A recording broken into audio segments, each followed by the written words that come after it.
Hello everybody, how's it going today?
Hello, good morning everybody, welcome. Happy Sunday. It is the final open DWCC qualifier. We've had 4 of these, this will be the 4th and final one. Before we go into the main qualifier with not just the 4 original invites, but the 4 people that won every single qualifier that we've been casting over the last 2 weekends. It's gotten us here. The last one, the last chance for everybody that maybe signed up previously and didn't make it. Everybody that made it to the finals but wasn't able to eke out the win in the best of 5. That is where we are left with today. We have some stragglers that just could barely not win it before and are going to be trying one final time. There's lots of opportunities for everybody. There has been lots of opportunities, but this is it. And then we move on to the main qualifier. The main qualifier has a $1,700 prize pool, and then from that we go to the main event, which is a huge tournament, one of the biggest we have in the scene currently, so a big opportunity for one of the players that has managed to make it. The bracket is going to be live pretty soon. I'm just finishing my admin stuff. How are you guys doing? What's up? What's up? How are you guys doing? Beautiful morning in the neighborhood over here. Beautiful Sunday morning. Sunday morning. Any VU fans? Any VU fans, or is that too hip? Too hipster for you guys? Anybody? Anyone? Oh, we got another sign up. Another sign up. Let me do that. We'll check out the bracket in a second. Some people that have played before are playing again.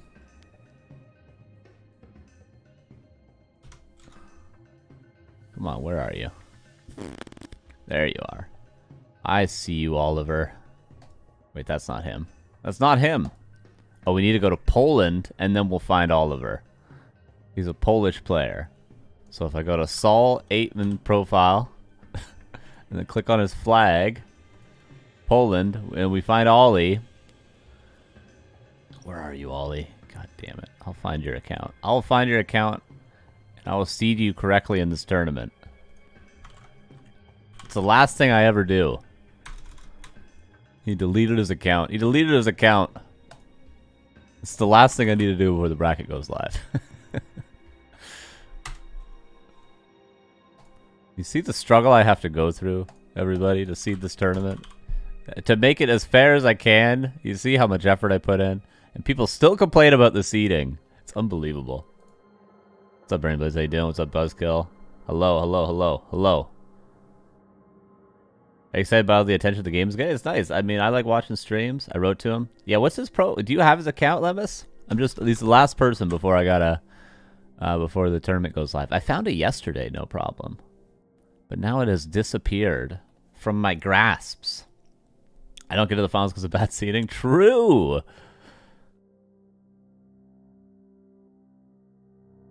Oh, Oh, did I find him? I don't think that's him. No, that's the Chinese player.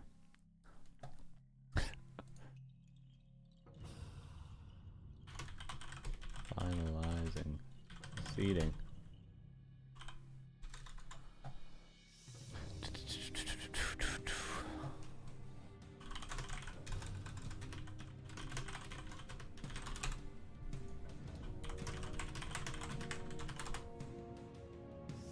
We're almost there, everybody. Hey, how can I know what my opponent's Discord is? Well, if you are you in the Discord itself? Are you in it? One sec, let me try to @ you in the Discord. Oh, you are good. So everyone is supposed to be in the Discord. It's part of the rule. Yeah, we got his worthy champion. So your opponent's supposed to be in the Discord. So really, if you can't find your opponent, that's their bad. You know what I mean? So they should be in the Discord.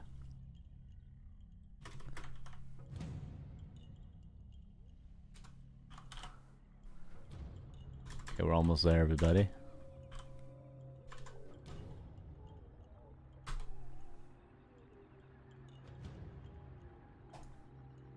Okay.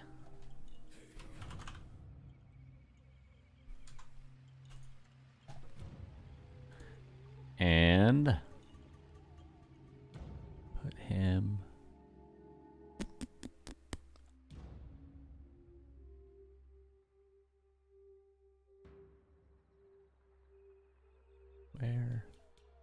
Where do I put him? Okay, there we go. Yes, very good, very good. Oh, there's more people signing up. Oh my god. Okay, well. More adminning. Hold up. Hold, everybody. Hold. Hold. Never heard of this guy before. This is a new name. A 4v4 player.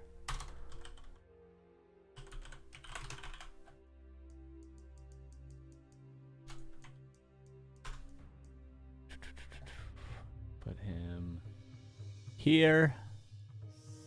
Okay, is that it? Are we good? I think we're all right. Go to the bracket. Process check-ins.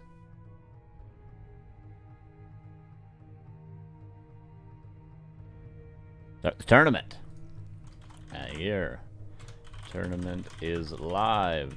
Go. All right. Our bracket is good to go. First, I will show you how we got here and what we have arrived at in terms of players that have qualified. The Lean qualifiers, rip. Yeah, true.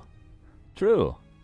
He didn't play any of them, I don't think. Maybe he played the first one? I'm not sure. These were the players. It's Night Elf and then Starbuck.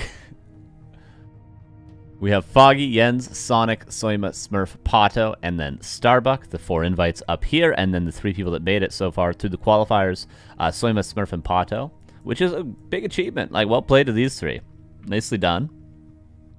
Especially Smurf and Soima, they're not 2 players that you normally see, like, winning tournaments from all the weekly cups and stuff like that. So these are big W's. Congrats to them to make it through. They're obviously going to go to the main qualifier alongside one more person today. The main qualifier will be... Where is it? I don't know. Open qualifier, Western qualifier. Oh, I guess this is it. This is the page for it. Oh, I was looking for this. So there is money for everyone, actually. You get $35 just for making it. All the way up to $350 for first, and then that obviously gets you into the main tournament, and top 2 gets you into the wild card qualifier. So there's a lot of opportunity in this tournament, which is nice to see. Lots of opportunity.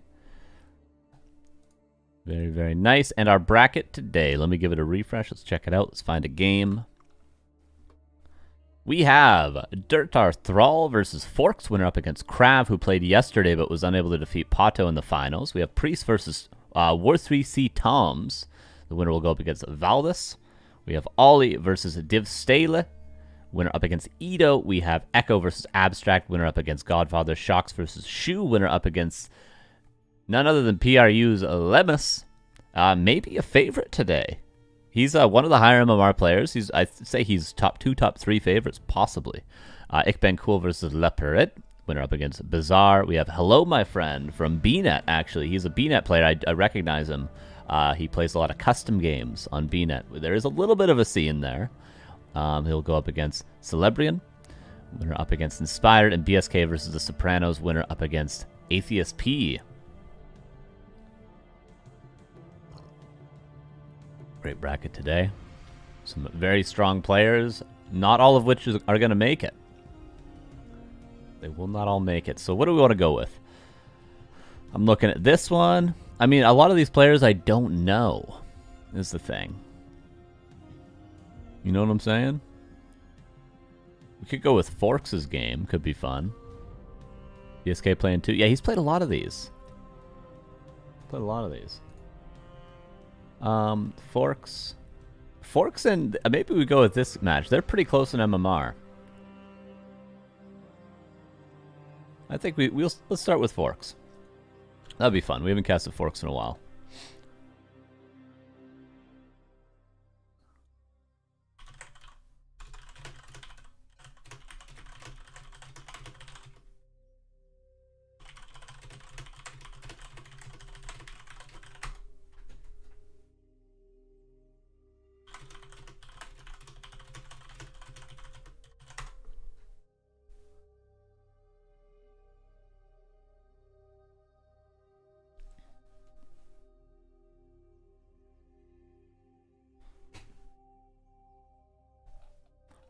Okay, let us message Forks.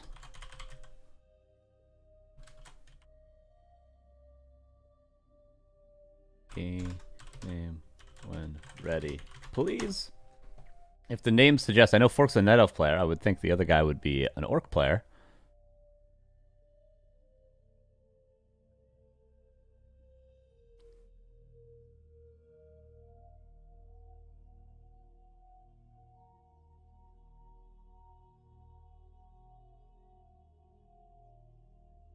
Forks' MMR, they're both around 1,500.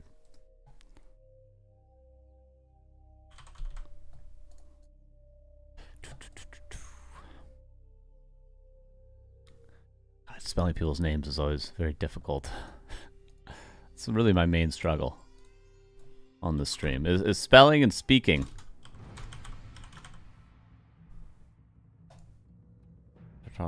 From also from Brazil. So this is 2 Brazilian players. Cool. Even better. Even better.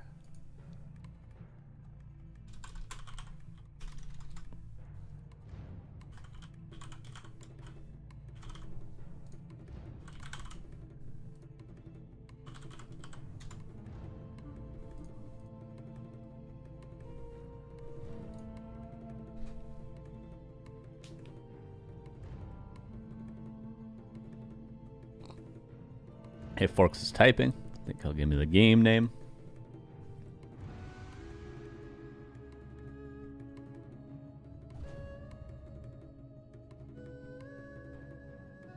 Oh, Turtar is playing ladder right now. I suggest to cast another one. Oh, man.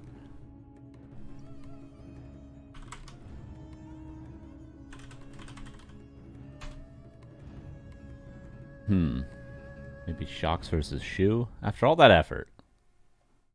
Okay, we'll go at Shocks. At Shoe. Game name, please. Okay, we're going to go with Shocks versus Shoe then, because Durtar is in a ladder game. Also Brazilian. Oh, yeah. We're just choosing the Brazilians today. Pog. Shocks 04. Brazil.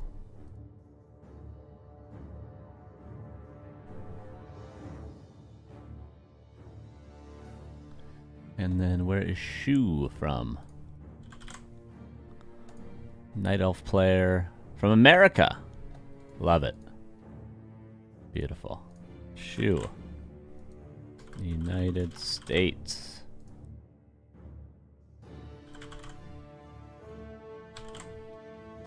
Perfect.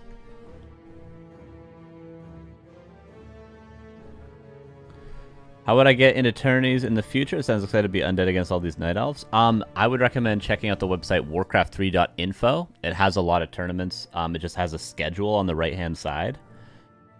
And you can see all the coming up tournaments. Also, if you join our Discord, Back to Warcraft, which you can find on our website, backtowarcraft.com. I think !Discord in the chat will also get you there. If you join the gym Discord, there's a lot of community tournaments.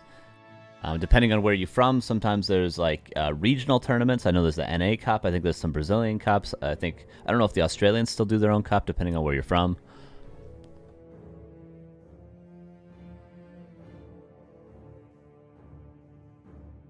Oh, BSK versus AtheistP, actually. Actually, hold on. Hold the phone. So many people aren't here. It's funny. Actually, let's go with the Atheist game. Atheist versus BSK is pretty good. And I've been kind of liking watching Atheist because he's been playing a lot more recently. He's been grinding. Yo, game name, please. Let's do that. Let's do that. We're skipping this. We're skipping this.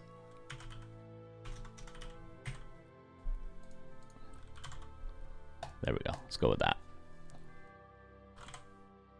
Which will be Undead versus Human.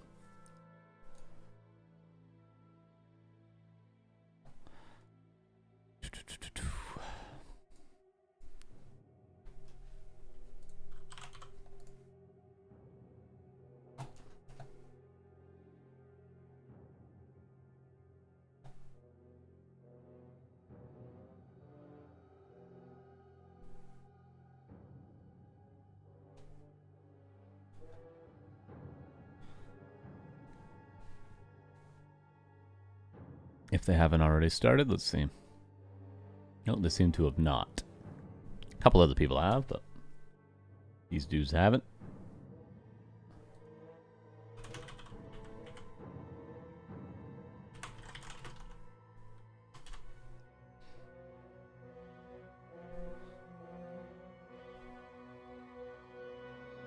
Alright, just waiting on them. They're doing vetoes right now.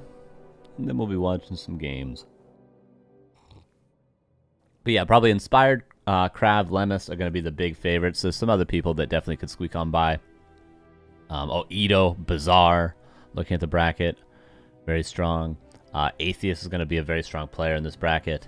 We also have Valdis, who's a little over 2k MMR undead player. I haven't really heard of him, but solid. After all the hubbub, Grubby's Copa to Soda has really helped me get better too. This is that much attention. Yeah, the coaching has been really fun to watch. KraV vs. Lemus would be amazing. That would be fun because KraV is like a pretty strong Cryptlord player. The only question is he aware of the style? Because we watched Ito recently not really know how to deal with pally rifles. But is KraV more up to speed on what to do? Yeah, they're still doing vetoes. And I'm sure Ito, if he plays against pally rifles today, he will be more ready to go. He might play Ollie in the second round, which actually could be fun to watch Ito versus Ollie. Ollie, I think he was around 1900 MMR pally player. He was an orc player, switched to pally rifles. And he's a pretty strong Polish player. So there's some fun matches potentially today.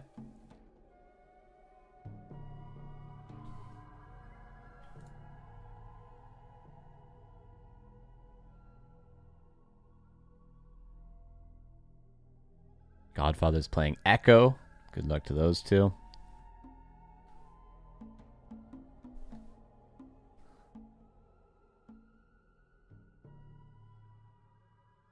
And then after this, I'm not exactly... Does the main qualifier start next weekend, is it? That would make sense. I think it's next weekend. Maybe it's a little later than that.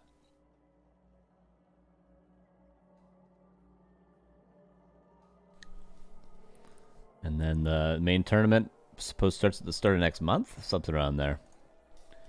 And you can't say they didn't search for the best players after all this, can you? 4 open qualifiers just for the Western scene. You can't say they're not trying to find the best. So this tournament should, by definition, be S tier in terms of talent.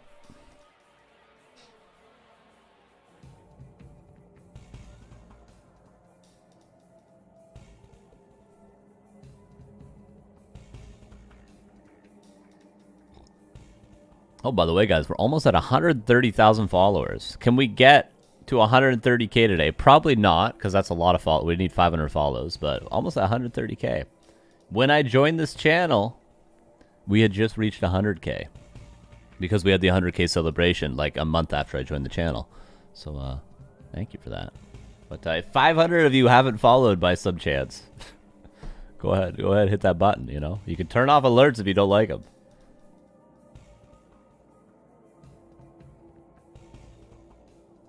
So Carson brought 30K people. Yeah, it was all me. You know, it's really you know, I just do a modest 9 to 5 buzzkill. You know, I can't take all the credit. But against my first Night Elf Tower Rush in one first try, I felt extremely awesome. Hell yeah, that's what this game's all about. That's what it's all about, my dude.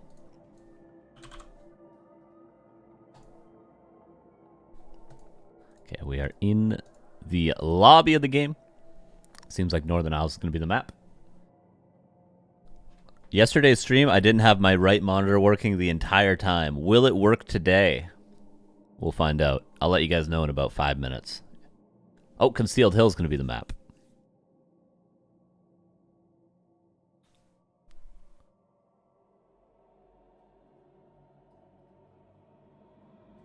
We're just waiting for Atheist to join up. Undead versus Human. Concealed Hill. How much Pally Rifles will we see today? Also, you know, we're not lacking Orc players. We do have Bazaar, which is nice. We got one of them. Obviously, we've got enough Night Elves. We don't need to see any Night Elf players because the main qualifier is going to be quite literally all Night Elf mirror. So we don't worry about Night Elf today. We got enough. We got enough of them. There's plenty of Night Elf players in this tournament already.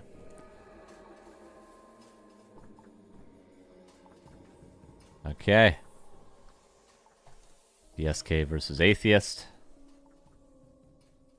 Let us waste no further time.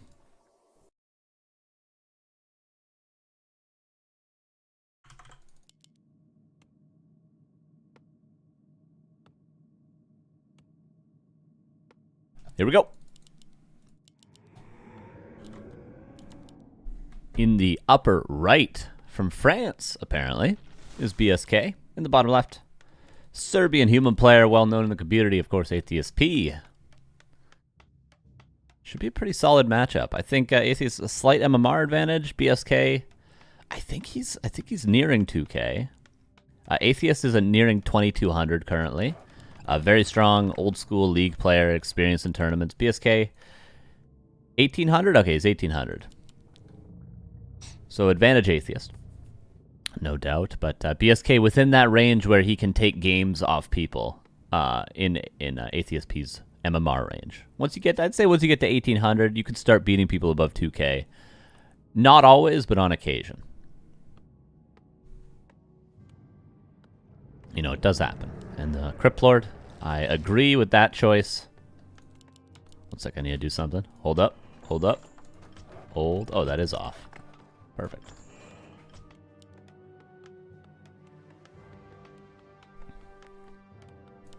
Footman to the lab, yes. So it will be Rock Golem pull into lab creep for Atheist off the rip. And the Crypt Lord, you can either go for the instant expansion with 3 ghouls, or you can creep this for more summons and then go towards the expansion. We'll see which he chooses to do, BSK.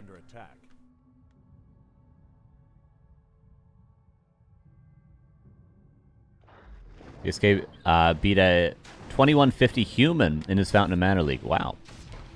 BSK has 1922. There it is. So he's getting close to 2K. Alright, so Rock Golem pull. BSK does go for the green. This makes your expansion quite easier because you have way more summons. You can hit 2 critters along the way from your main to the expo, but this just guarantees you don't really struggle with it. The only downside of BSK's creep out is if Atheist runs straight north from here, DSK has to creep with the Archmage in his face. Wand of Mana Stealing is really good against the Crypt Lord because you generally have 1 impale and you have to make it count. With Wand of Mana Stealing, you might have 0 impales. And then you can't count. There's a lot of damage on the Crypt Lord. Could find a Ring of Regen. And that would make up for all the damage taken. What's up, Versetti Television? How you doing?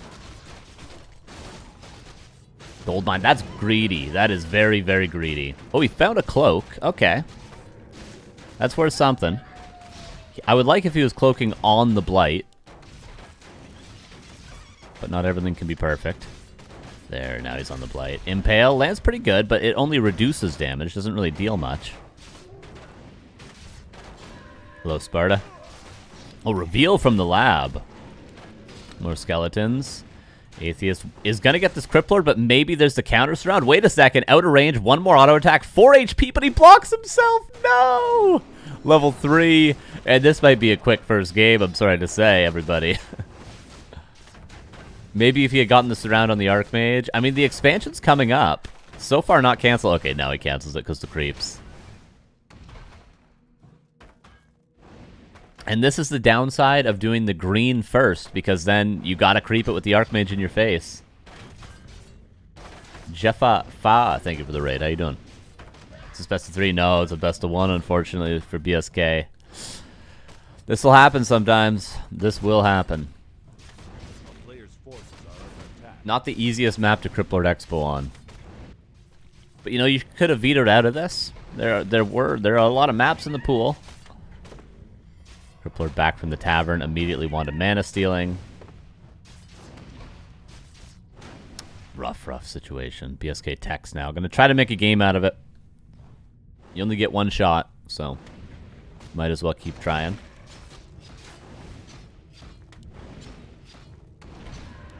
Even gets the tome, and he got the circlet from the Overseer.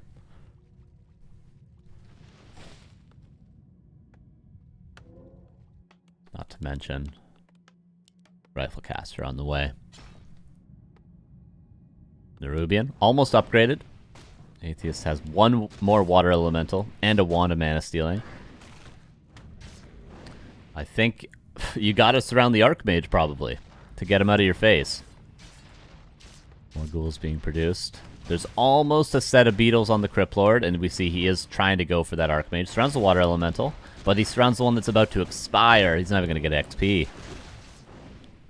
Footman attacking the Acolytes. Is that a surround? Yeah, nicely done from Atheist. Everything on point for him. But really, as long as BSK survives this, even if he takes damage, he's going to be happy. One Acolyte does fall, but he had an extra one, so that's okay. And with the Nerubian up, he will be able to defend. Okay. Atheist goes straight tier 3. BSK slightly stabilizes, maybe. There's another Water Elemental in his face now, and he's about to be level 4 on that Archmage. Sweet Jesus, Lord in heaven. Amen.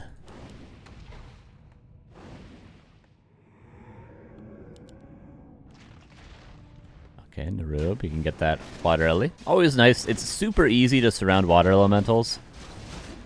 And that is sort of the best way to get them out of your face as quickly as possible. Just surround them, micro your low HP ghouls back, and then reconsolidate from there.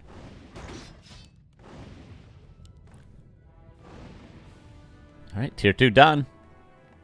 Will it be straight tier 3, or is he just going to be take a sigh of relief on tier 2? And maybe try to get the Slaughterhouse and a Death Knight out before he does anything.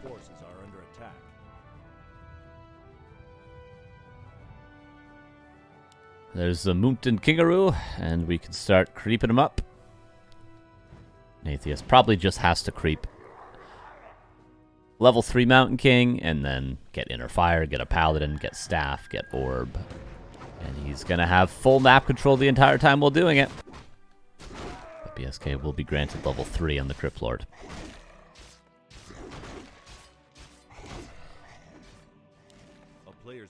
Main base, no tower, maybe opportunity to play a little bit of lames on the undead side of things.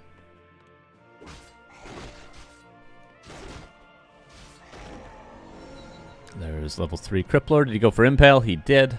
Beetles might be better in this situation, just so you have something to creep with. Slaughterhouse tier 3 Death Knight. And we're making a game out of it for BSK.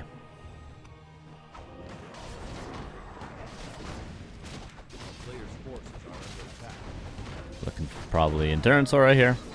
Khadgar's, that's one to sell to the shop. And this is why BSK might have preferred level 2 Beetles. Are Destroyers tier 3? Yes, they are. Undead has 3 tier 3 units, Abominations, Destroyers, and Frostworms.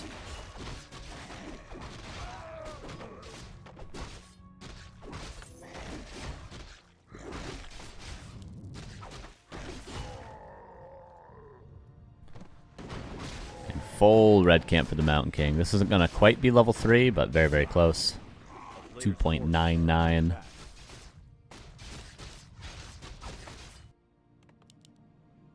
Double Slaughterhouse. Okay. Don't mind that choice. Go for some big high-tech army. Try to delay the game as long as possible. Okay, if BSK can get his lab... And maybe, I don't know if he's going to be able to get a fountain, but if he can get his lab in like one of these camps on Atheist side, I think that's the best he's going to be able to do. But if he doesn't get his lab, it's going to be a very difficult position because Atheist will probably get both fountains and he's probably going to get everything on his side. So yes, BSK luckily will get this. It's going to mean at least he's going to get closer to level 3 DK. And then maybe he can run down and creep this. He's scouted this isn't crap. This would be a fantastic camp for BSK to get.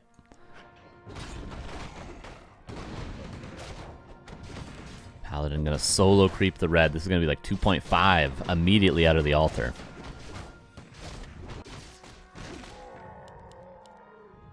Okay, one mana stealing. A little bit of experience from the water elemental. No, it expires again. Look how fast the Paladin's leveling up. Sweet Jesus.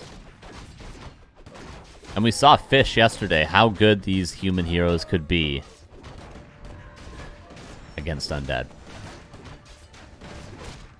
Crazy game on Last Refuge if you didn't see it. Versus KraV, actually, who's playing today.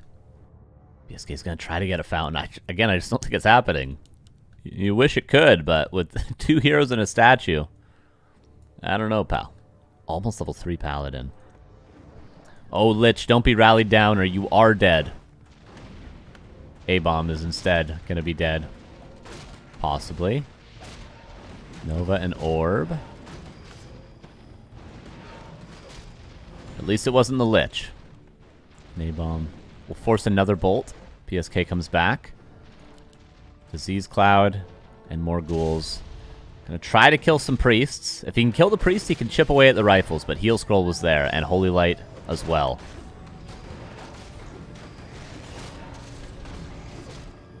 Clap lands. The Impales are good. BSK just doesn't have a lot of damage.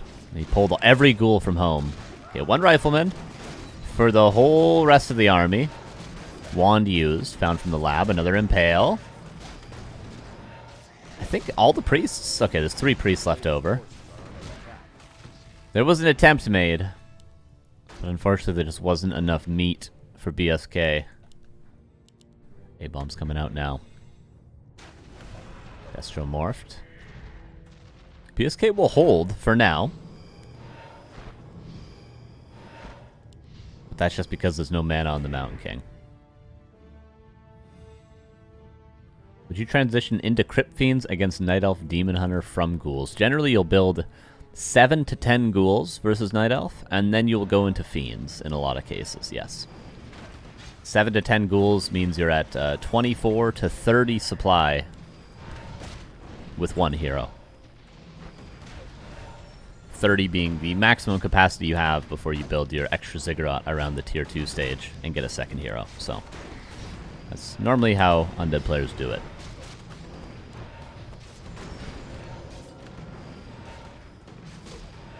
Divine Shield used. Mountain King being focused, but with Paladin level 3, it's very difficult to do much. And there's a staff off cooldown.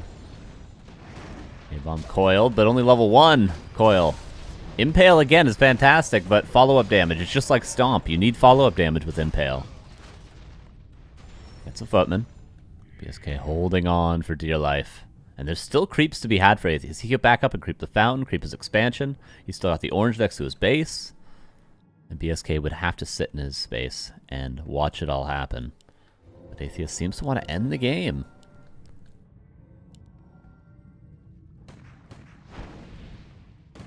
Nice Devours. If you got Orb of Fire on the Mountain King, you could... Oh, no, never mind. He doesn't have Bash. But you can Bash Destroyers if you get Orb of Fire. Careful with your DK. Atheist could pretty easily kill a hero. If that was his goal. He goes now for the Death Knight. Potion needed. Blocks with the Paladin for a second, but instead we'll focus the Destroyer. Coil is there. Potion might be needed on the DK. Or on the Lich. Like I said, pretty easy to kill whatever hero you want with these. With the nuke potential. BSK is holding on. But I think he's got to sit more back here. And not up front if he wants to live much longer than another 30 seconds.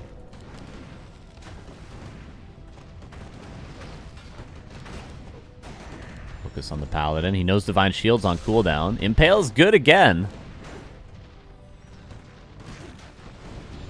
But the DK's dead. And that might be it. It is indeed. Atheist moves on. BSK tries to make a game out of it after that early game, but it was just put him too far behind. And that is our first game.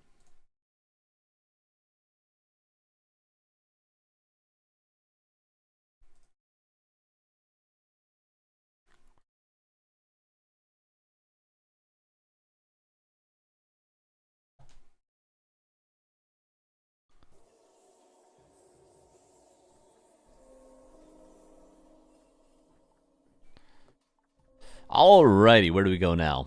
Where do we go now? Bazaar versus Ikban Cool. Vladis versus Priest. I think Bazaar versus Ikban Cool. I just like my Orc versus Human. I can't resist. I can't resist. I see Orc versus Human and I have to watch.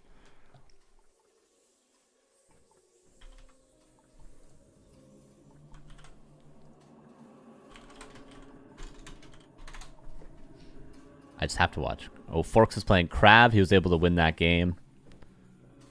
Let's show some Night Elf. We got so many Night Elves in the... We got 6 Night Elves in the main qualifier, but their chances are there might be... Who's a Night Elf player? I think they've all qualified already. There's not many Night Elves in the bracket that I can see. Is there 0 Night Elves? Forks is the only Night Elf left, I think. Maybe KraV plays random, and he could random Night Elf.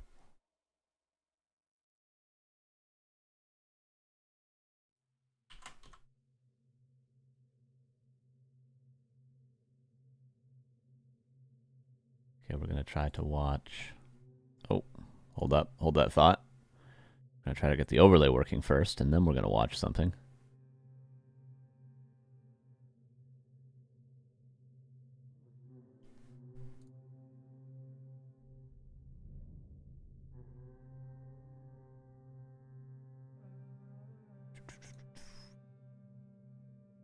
Yeah, man.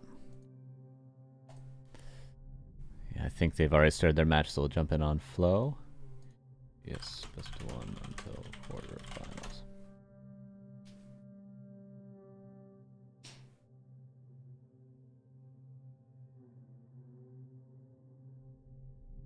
Seems like Hello My Friend won his match. Round of 16 will be this game.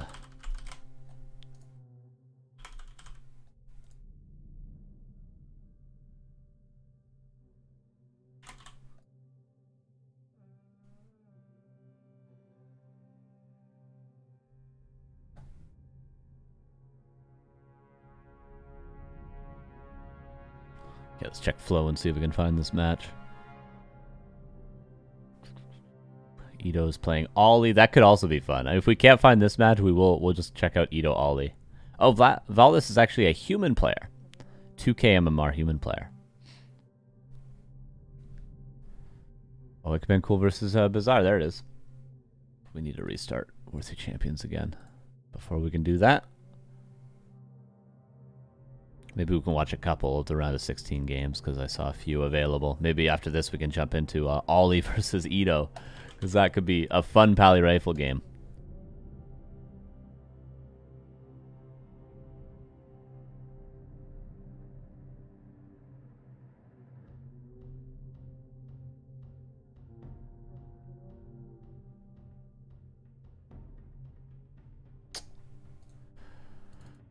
All right, I just gotta get the overlay working, then we'll watch. So hold up a minute. What's up, Jay?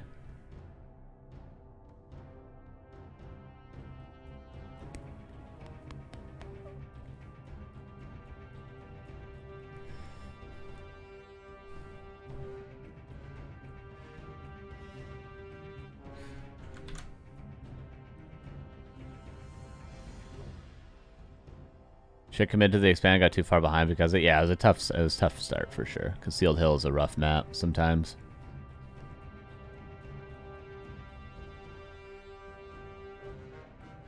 You did lab first? Yeah, lab and then ran north.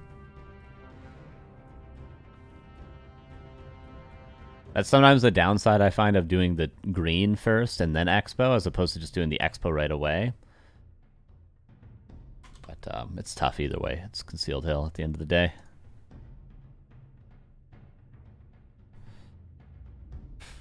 Okay, let me just keep restarting this until it works. Hold up.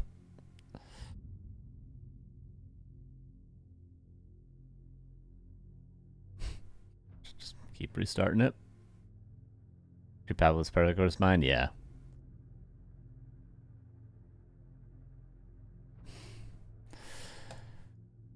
Okay.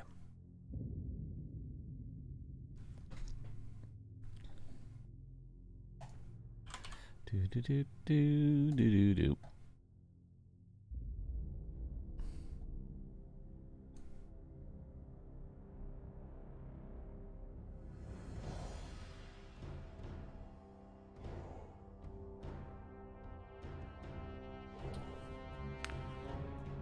I think we watched Bazaar a little bit yesterday too. You try to learn DK first. I think Cryptlord is currently much better against human because of pally rifles.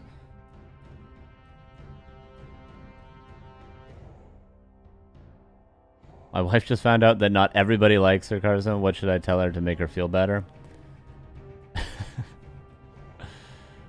Who cares about what people think? At the end of the day. As long as you got people in your life that like you and you like them. Because at the end of the day, you waste a lot of time in life with people you don't want to be around, you know? And I feel like growing up is realizing there's a lot of people that you spend a ton of time with just because you feel bad. You know? And, you know, maybe those people don't like you too. And you know what? Fuck them at the end of the day. Do what you want to do. Hang out with the people you want to hang out with, and that's totally fine, okay?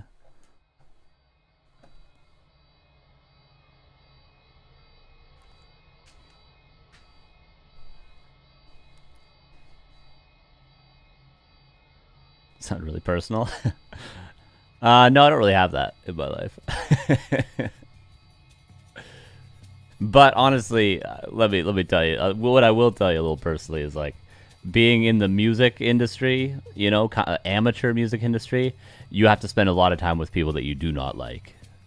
Because they're in other bands or they're other music people. And you have to be social with them because being a professional musician is oftentimes being a social musician as well. So a lot of experience being around people I don't want to be around.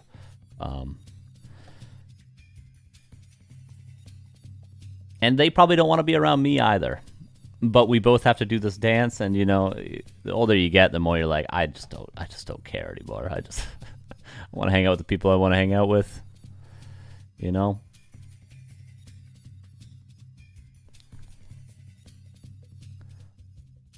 Did we miss the game? The overlay works now. I think the game is gone though.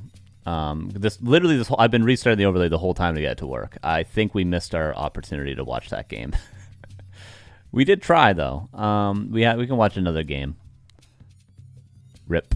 Ollie versus Ito. Let's watch that.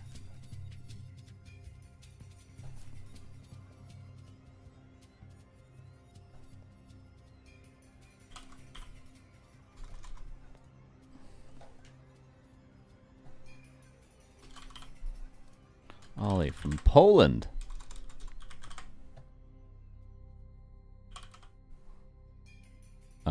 And Ito. This is a big MMR difference, but I think Ollie's going to play Pally Rifles, and last time we watched Ito versus Pally Rifles, he wasn't entirely up to speed, so this could be pretty fun to watch. honestly.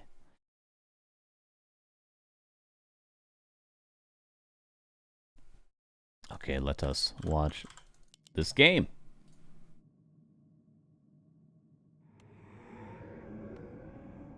Here we go.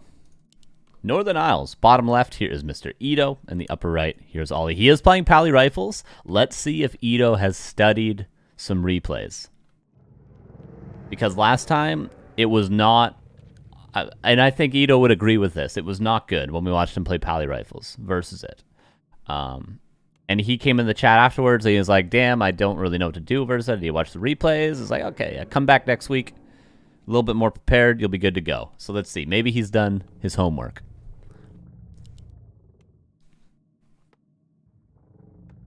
Crypt Lord coming out.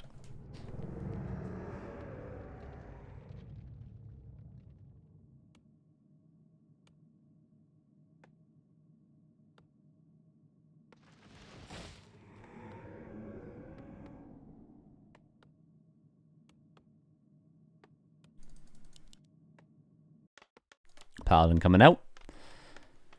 And Ito will no doubt go for the Crypt Lord expansion. It wasn't necessarily the Crypt Lord expansion that he wasn't doing before. It was the follow-up after it. He was playing a little bit too greedy.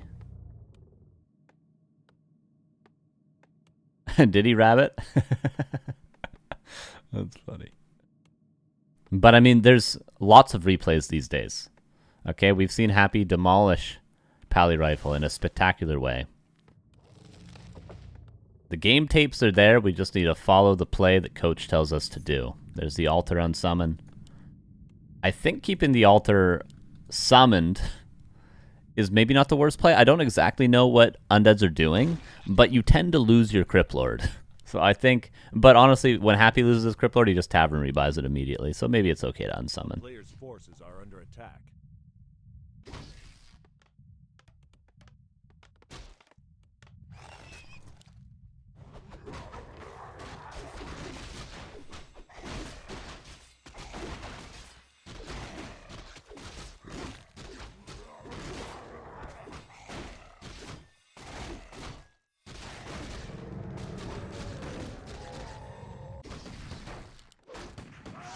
Ollie obviously going to be able to creep. We'll see if he goes for a gold mine cancel. Sometimes people in the Pally Rifle University will go for a 3 rifleman gold mine cancel at, you know, level 2 or level 1.9. You think Pally Rifle is broken? I think it is not figured out from the other side yet as well as it should be, particularly from Orc players. I think it's much easier than the counters are, and if that is the definition of imbalance, then maybe it is, but it's not unbeatable at all. It's not unbeatable at all.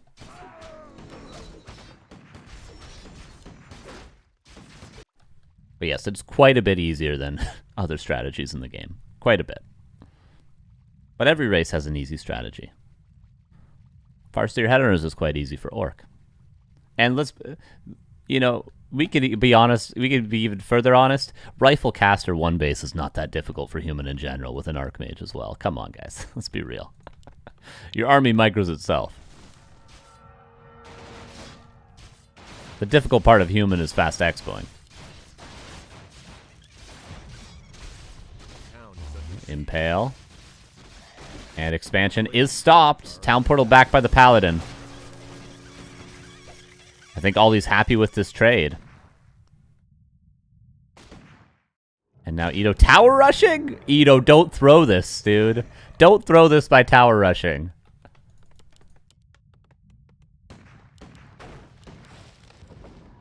Paladin has Potion of Invulnerability. Trying to micro his way out. 15 seconds is a long time, but he doesn't get surrounded. Nice micro from Ollie. Ito, don't throw this. Don't throw this, dude. Just expand again. Come on, Ito. Don't get frustrated. He's teching. No, Ito! I'm rooting for Ito, but I should be rooting for Ollie. This is like a 400 MMR difference. Just expand again. It's okay. Expand again. He lost his TP. Oh, my God. And this is why people, I'm not Ito. You know, people see this and like, Power Rifle's so broken. You just got to watch a happy replay, follow the steps. But Impale, that could be some kills. Ito obviously Really, really nice micro. He's going to land all these surrounds when they're given to him. Gets a rifleman kill.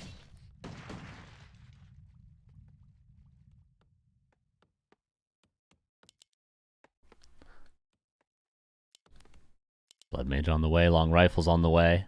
He's going to do it. I think Ollie's going to do it. He's probably going to prepare towers. Ito wisely takes the marketplace. It's a nice item.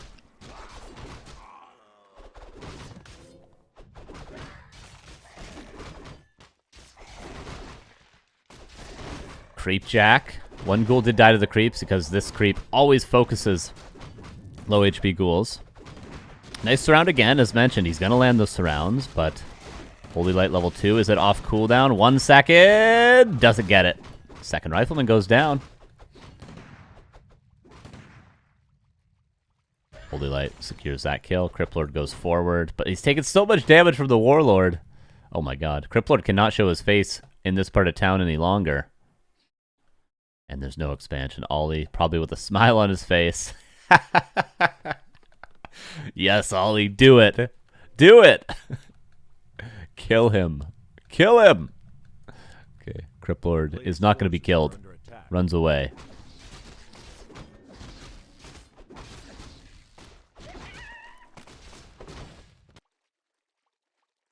Altar.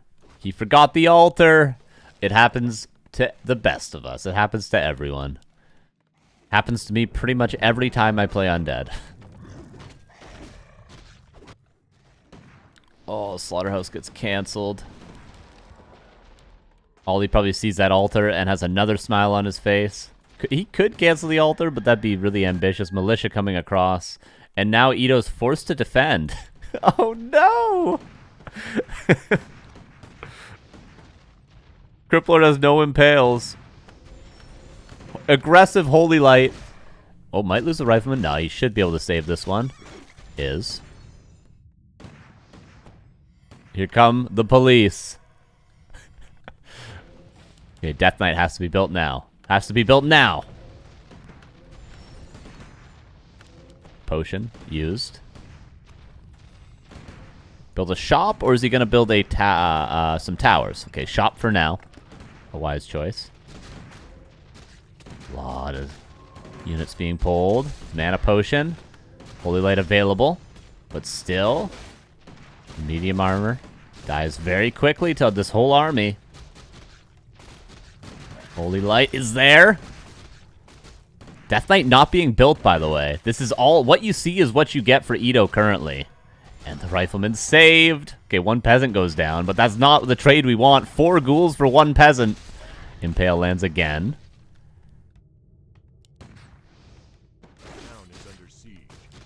Okay, shot being denied. He's got 1 peasant left over. Oh, Ito. His Death Knight's almost there, but he's lost every ghoul. Is there any ghouls left? There's 4. Is there anybody home? Oh no. Okay, shop was denied. No, it's not denied. The peasant's still alive. Ollie's got it. Ollie's gonna beat Ito. He's gonna eliminate him from the tournament. Ollie.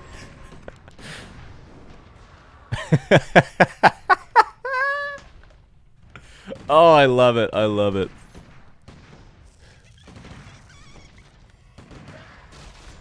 I think Ollie started playing this year, if I'm not correct. If I'm not incorrect. Isn't he like a very, very new player?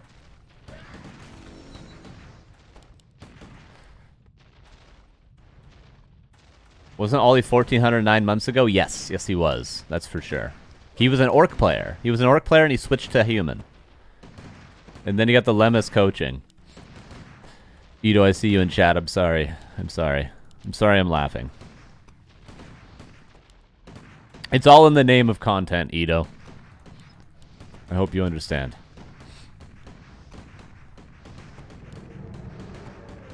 Shop being rebuilt. Crypt is going to go down.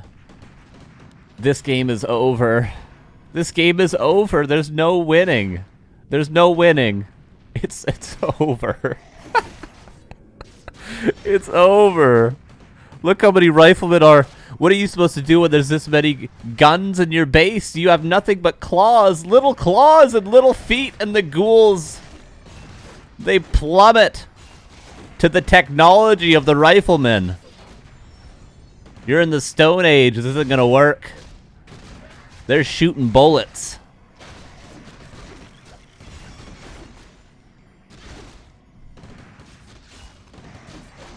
They're shooting bullets and the Blood Mage is sucking you dry and there's nothing you can do but die. And this is going to be game over. Cue the huh in chat. Look how many guns there is. Ito unsummons his base. And Ollie eliminates one of the best German players in the scene.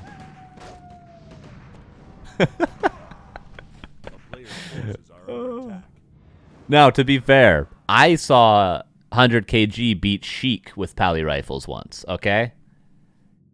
And 100 kg, I think at the time, was 1200 MMR. So I've seen it all. There's no surprise here. Ollie, congrats on that. A big W. PRU reigns supreme. Yet again. Where is Saul? Saul better have this game up on his stream right now. Oh, man. All right. Moving on from that quickly. To our next game. All right. Ollie will play Godfather now. Okay, Godfather is gonna. He knows what to do, right? Godfather knows. Do we watch Ollie? Do we continue Ollie's run? Just boycotting Pally Rifle? Based. Do we watch Ollie vs. Godfather? It'd be a best of 3. Do you think Godfather... I mean, certainly Godfather is up to date.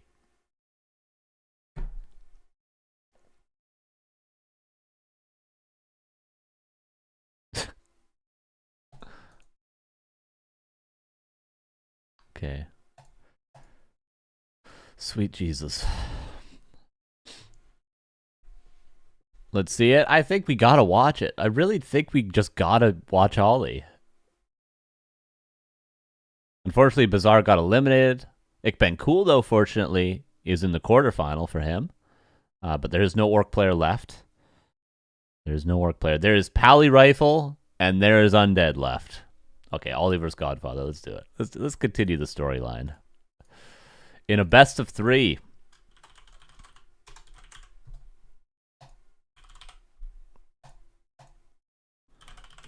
We need an emergency theory craft. It's happening, everybody, okay? It's happening. We need it. We need it. We need it. I'm sorry I didn't see it sooner.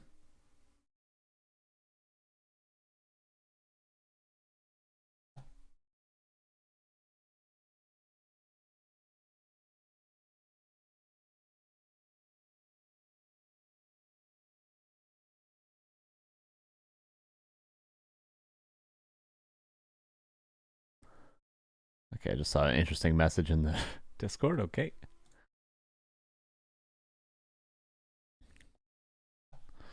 Okay. All right. Anyway, we gotta shake it off. Shake it off and move on, just like Taylor Swift said, okay? Moving on. Ollie vs. Godfather. Oh my god. Feel ill after watching that. Okay, Lemus is playing... Oh, Shox is an Orc player as well, so there is one more Orc Hope left. Let's see. At Godfather. At Ollie. Started yet?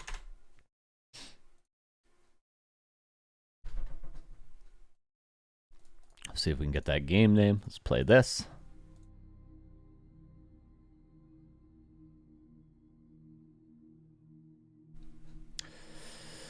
Okay, everybody.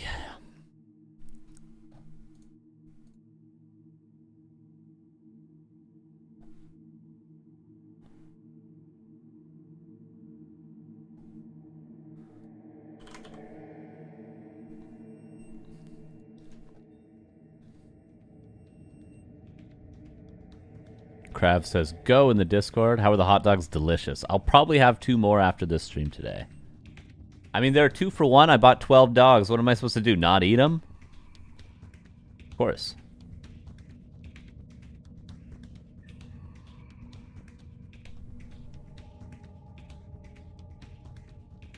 Not that I'm capable of copying Happy, but is Lich Expo stronger than Cryptlord Fast Expo in some matchups?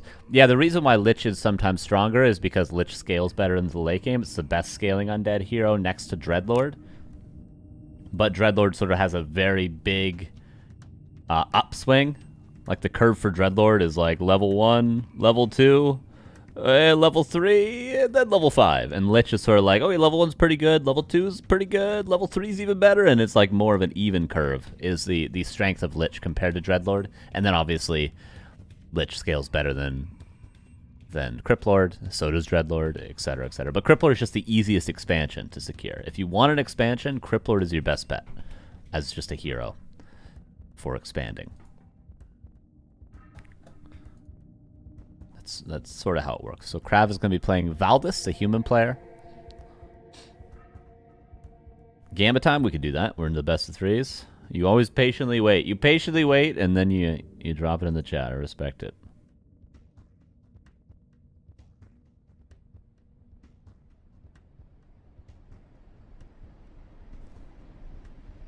And AtheistP is playing Inspired, Human Mirror down there in the bracket.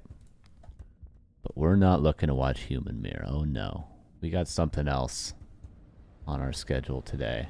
Ollie versus Godfather, 60 seconds.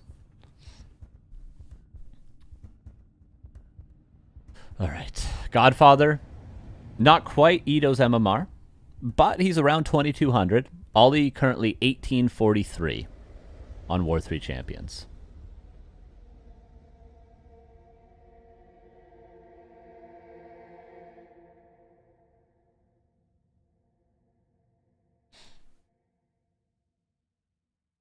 Godfather 2189. And Ito, I think about 2300 MMR, probably. Safely could say that.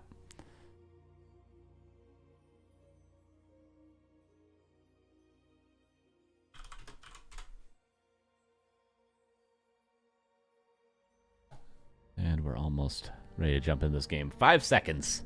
Let's see if Godfather can do it. Let me do the prediction. For the whole best of 3, who will win this best of 3? One of these players is going to be in the semifinals. Will it be Godfather, or will it be Mr. PRU Ollie?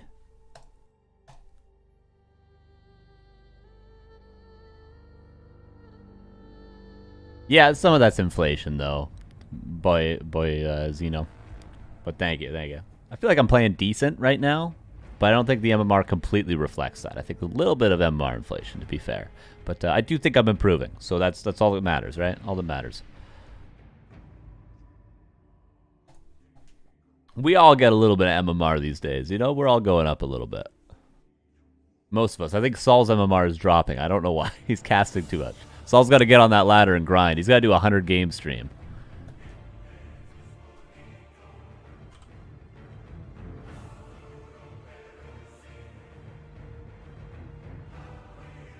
Yeah, the music was wilding out. Does MMR inflation happen? How does MMR inflation happen? I guess it depends on the density of players at certain MMR ranges. But I'm not sure. Maybe if Toxie's in the chat, he would have a very elegant answer, I'm sure. Eloquent answer is the word.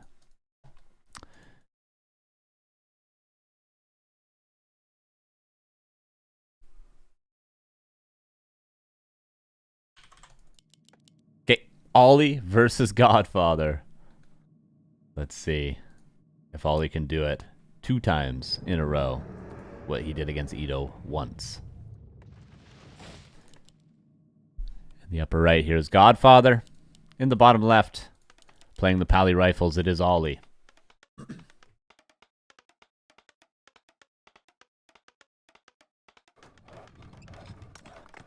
What happened with Ito versus Ollie? Kolos, I first want you to answer this question. What do you think happened between Ito and Ollie? What is your best guess? What would be your best assumption? What would you put money on to say happened?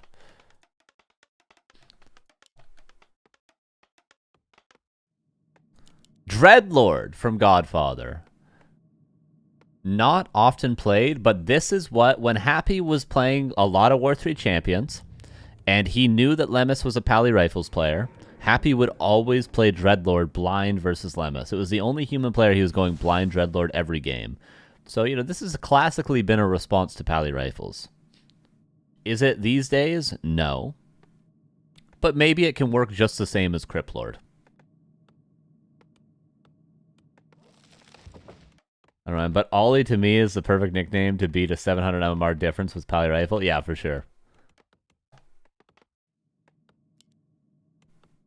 The only being I know with the name Ollie is literally a cat. So it's kind of perfect. A player's forces are under attack.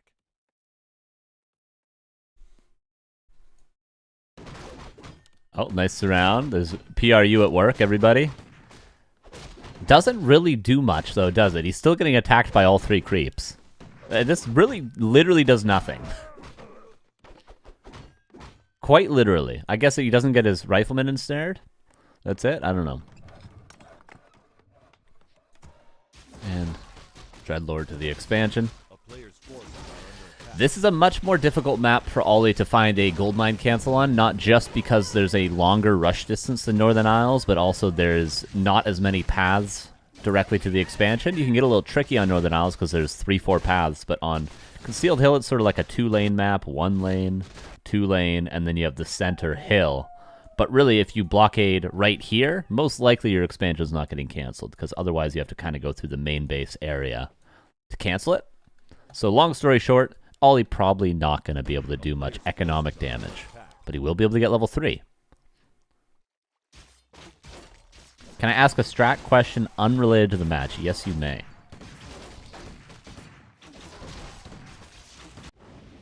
Dreadlord with a Pennant of Energy as well. You'd love to see it. Ollie taking a lot of damage, but not losing anything. And he can go to the fountain after this.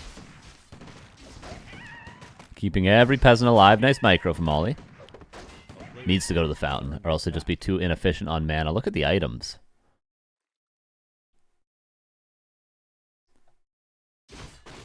Dreadlord's going to get level 3. Are there any legit, efficient, fast expand builds for Orc? Not really. The fastest expansion you can get for Orc is about expanding at 5 minutes and 30 seconds. Is the quickest expansion we see at the pro level. But what some people have been doing is playing TC Mass Grunts Tier 1 expansion, which would expand at about the 3.5 minute mark. So 2 minutes earlier.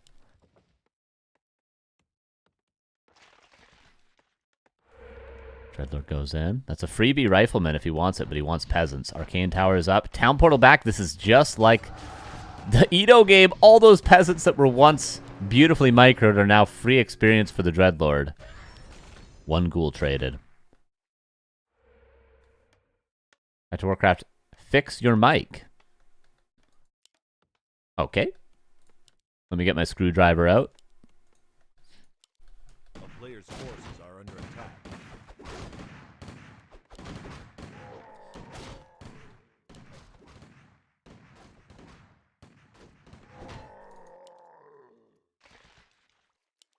And the Dreadlord are just going to run around. This is a much, much better game for Godfather.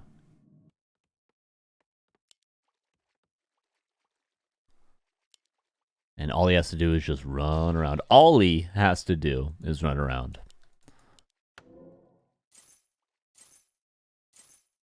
Your mic's better than the other ones, don't worry. Microphones can always be better. They can always be better. And into the base we go. So many carrion swarms. There's the first. What is the RP in War 3 Champions profile? Ranking points.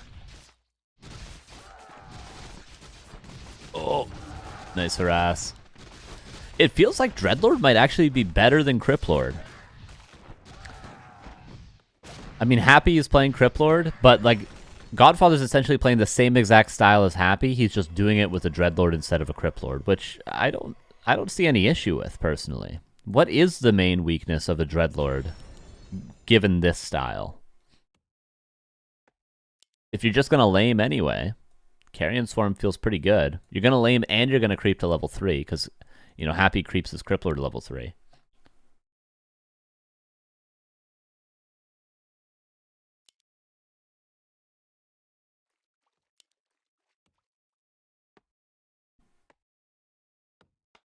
Dreadlord will not have mana. Yeah, it's true. I guess Crippler can always get mana value even with very little mana. Happy also has 3 Zigzags X, but yeah, Happy would have 2 more towers coming up. Ollie, Paladin at home with a Staff of Teleportation. Beautiful play from Ollie. He knows what to do. He's learned from the best. Ghouls come in, but nice spacing with the Dreadlord. Doesn't have to get in range of the Arcane Tower. Expansion is going to die, but at what cost, I ask you? Any cost is worth it for Ollie. Any cost. Every single peasant is still worth it for Ollie. Because what else can he do? He can't just get lamed the whole game, can he?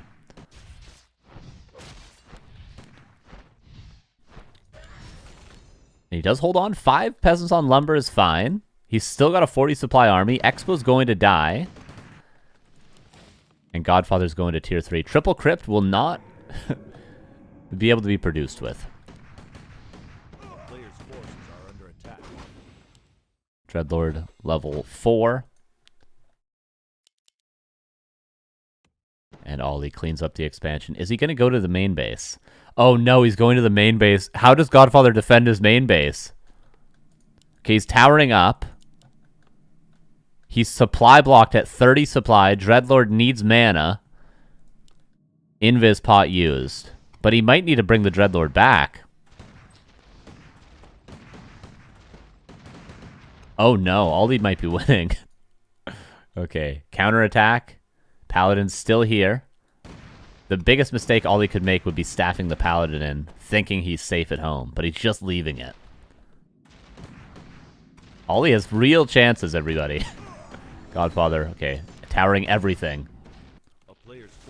Ghouls flooding in, but this is all the ghouls currently. He's pulled every single one.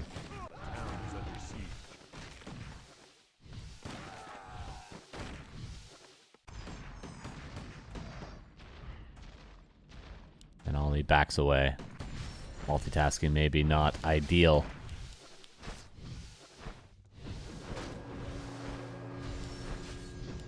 And now will Ollie staff in with the Paladin?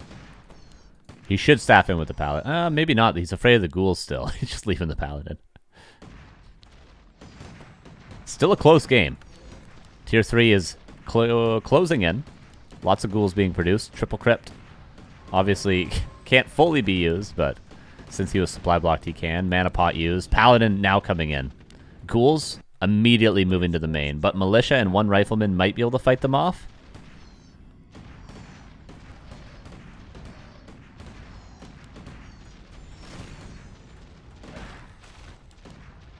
Godfather, 0 gold! All he doesn't realize, but there's no gold for Godfather. He cannot repair currently. He cannot buy mana pots. Distracted in the main, but this isn't enough ghouls. This is very close. Godfather is kind of barely holding on. He can't repair. Nerubian dead. Oh no. Oh no, it's happening, ladies and gentlemen. It's happening. The main is being sieged. Godfather with pretty much no resources. He doesn't even have 5 acolytes. These ghouls have to do it on their own, but Ollie's just rallying Riflemen into the back of his base. Frenzy's going to be done soon at least. It's happening, everybody. It might be happening. Okay, mana potion.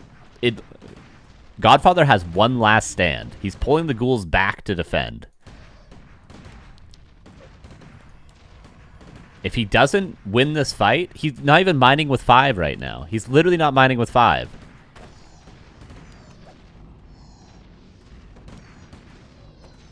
Ollie, feeling the pressure. Sleep. Woken up immediately. That is not an efficient usage of mana. Lots of ghouls come in. The final stand for Godfather. 2 ghouls dead. 1 rifleman traded. Second rifleman goes down. 3rd ghoul traded. Blood Mage is safe for now. Every ghoul's dead. Back to the main. What do we have at home? 3 riflemen. His army looks small, but it's not. Godfather finally mining with 5 again. Dreadlord is close to level 5. That's a big, big upgrade. Is Ollie gonna... Oh, he's building footmen. Whoops. That's an accidental footman there. He could bring these riflemen now. Okay, he's bringing 2. I like that he's leaving at least 1 at home to fight back.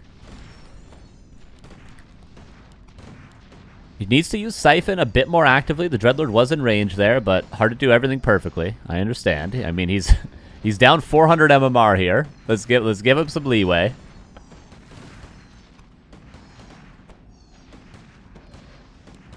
Godfather spending everything he has on repairing. Calling the militia. Here's the all-in. Make workshop at home, bring militia. Yeah, I like the cannon tower that Lemus has been showing recently. Ghouls split off. It's just 5 ghouls. The militia can win the fight, and there's 2 riflemen and a footman to protect the home. Dreadlord staffing, and he's back to laming. He's back to the lames. But Ollie is building a shop. A player's forces are under attack. 1 carrion swarm and a mana pot. Staff back, and the paladin's here to save the day. Back to the main base now. And Ollie. Now he's got to wait. Does he have to wait for his staff to be off cooldown because of the threat of sleep? Or can he run the paladin across, I wonder? Because he's going to need the paladin. Once the Dreadlord comes in with carrion swarm, almost level 3. Yeah, he's creeping to level 5. Okay, paladin is running across. Risky, but maybe a necessary risk for Ollie.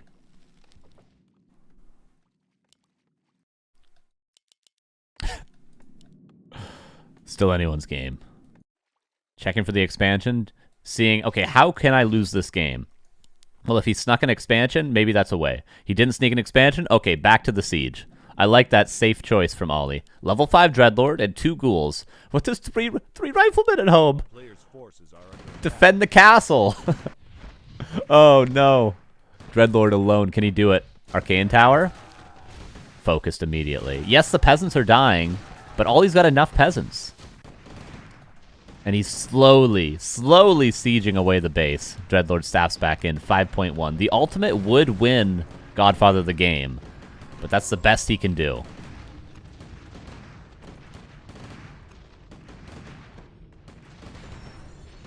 And I think the lames are over. All the riflemen could move across the map, I'm pretty sure. These ghouls aren't going to really get out of the base.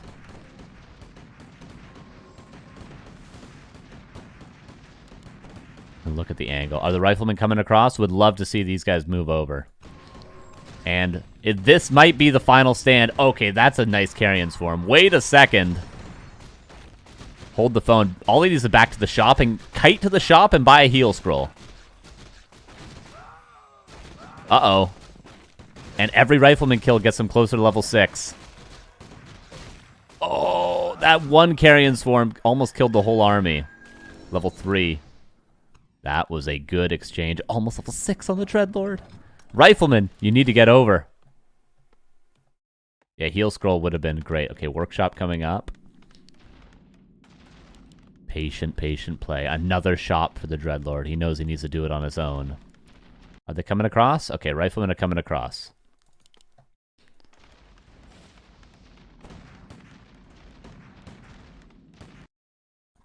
Bring this one, too. Bring this one. The footman can stay there. Who cares?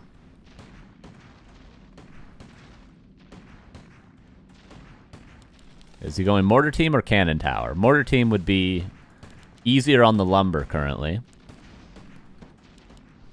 I asked the question of experienced Pally Rifle players, is level 6 Dreadlord the end of this game?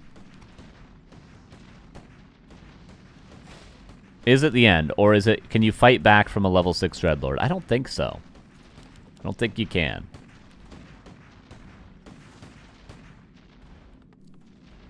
Godfather's waiting for Frenzy Ghouls. I think Godfather might have this. Like, this is enough Frenzy Ghouls with the Dreadlord to probably win the next fight. Heal Scroll? Yeah. That's what was missing. That's probably what lost him the game earlier. Not having that Heal Scroll prepared. Siphon, level 2. Uses the Heal Scroll. Paladin. If the Paladin gets to level 5, we can start nuking the Dreadlord. Mana Pot, that's the only carrion. Terrible Carrion Swarm. Awful Carrion Swarm. The worst Carrion Swarm. Unacceptable. You only get one, you gotta make it count. Banish. Technology. Unlocked.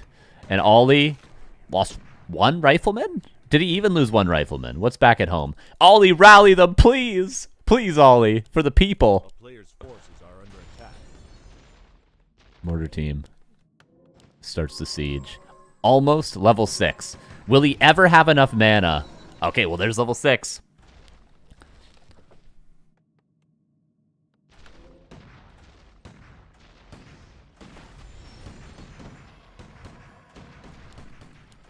Now he just needs to wait for the ultimate.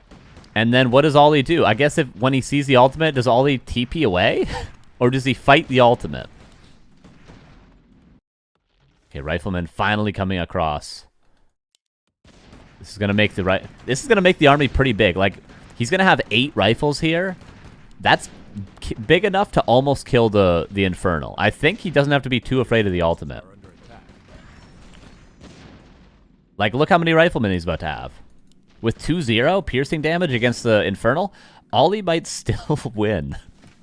Despite the level 6 Dreadlord. He goes to get another heal scroll. Godfather so low on gold. The town is under siege.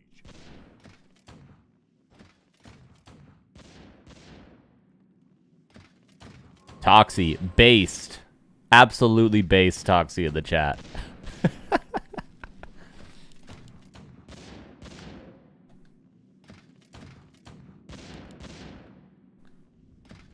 Infernal, there it is. This, okay, I've said last stand about 1,000,000 times. This is truly Godfather's last stand. Goes for the ghouls first. Infernal comes last. The Dreadlord has one more mana pot. That'll be one more Carrion Swarm. There it is. Level 5 on the Paladin. That means Banish Holy Light can almost 2-shot this Dreadlord. Every ghoul cleaned up. Now we go to the Infernal. Couple Riflemen about to fall, but the Infernal gets nearing half HP. Infernal backs away. Holy Light again. He's got lots of mana on the Dreadlord. Could he save the next Rifleman? No. But the Infernal is gone.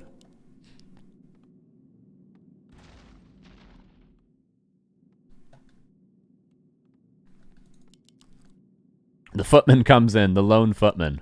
A militia called again. By the way, main bases, 1,900, 2,400. All these expanding. The Infernal could easily deal with that if it scouts, but it's probably going to come back in to defend.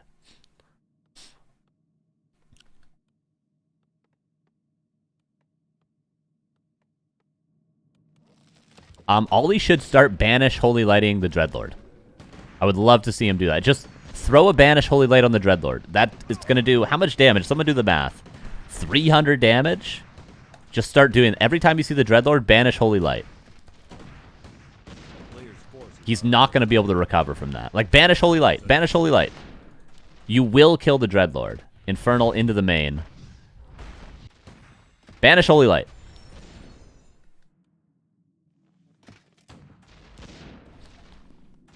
Okay. Exodus at the main is the correct choice for Ollie. He's got to wait out this Infernal. Dreadlord.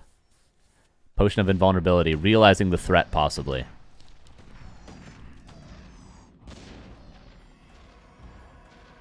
He's got to Holy Light this Dreadlord.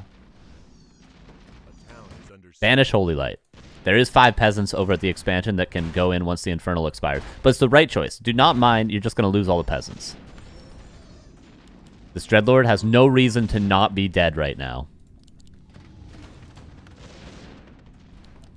And he could be going in more aggressively to Siphon. He doesn't have to fear. Go in and Siphon. Oh, he gets both mortar teams. This didn't have to happen, Ollie. None of this had to happen. He's crumbling under the pressure right now.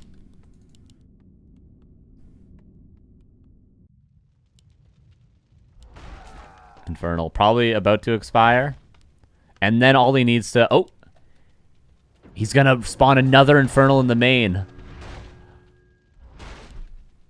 He doesn't quite have the mana, but the cooldown is done. Ollie goes back home. A player's forces are under attack. Level 7 Dreadlord. Banish Holy Light. I want to see it.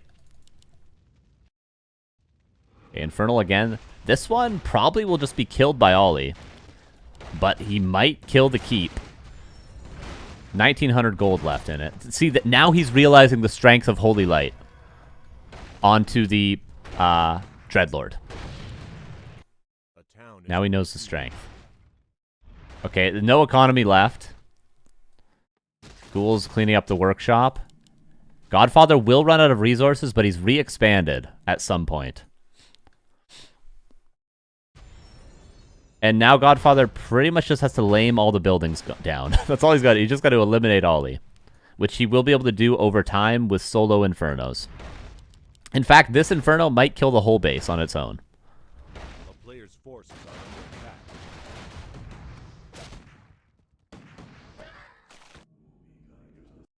Oh, Ollie. Ollie was so close. Godfather did play very, very well. This was nicely done from Godfather. A little bit of errors on the macro side in the early game to get to this point, but overall, the lames were exquisite. Don't lose your Dreadlord. If he loses the Dreadlord and this Infernal expires before it kills everything, the game might just end. Now he's trying to kill the Dreadlord. Now he realizes, oh, I could have done this 5 minutes ago. How much does Cannon Tower cost? I do not know. Infernal's still doing work. I mean, it has a lot of duration. And 1-0 for Godfather after 24 minutes. Oh, it was Ollie had that in the bag, man. Oh, he had that.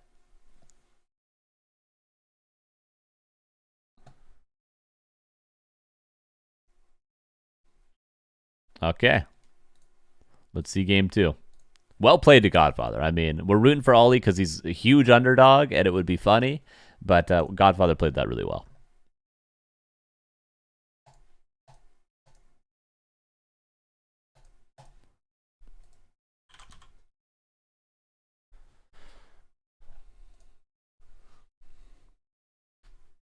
Just needs to focus more, like...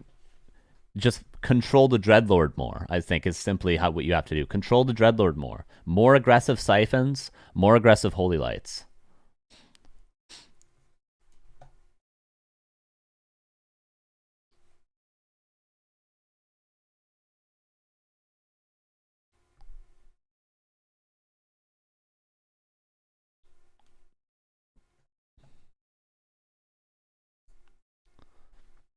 And then maybe Cannon Tower technology is good, because Mortar teams can be Carrion-swarmed, Cannon Tower cannot. And also the thing about a Cannon Tower is you don't actually need peasants. Build a workshop at home, maybe you get a shop up aggressively, which Ollie did. Build get 2 ivory towers and just build Cannon Towers with those. You don't need peasants to get a Cannon Tower up. I think it's a great idea that Lemus has been showing recently. Okay, game 2. In 50 seconds.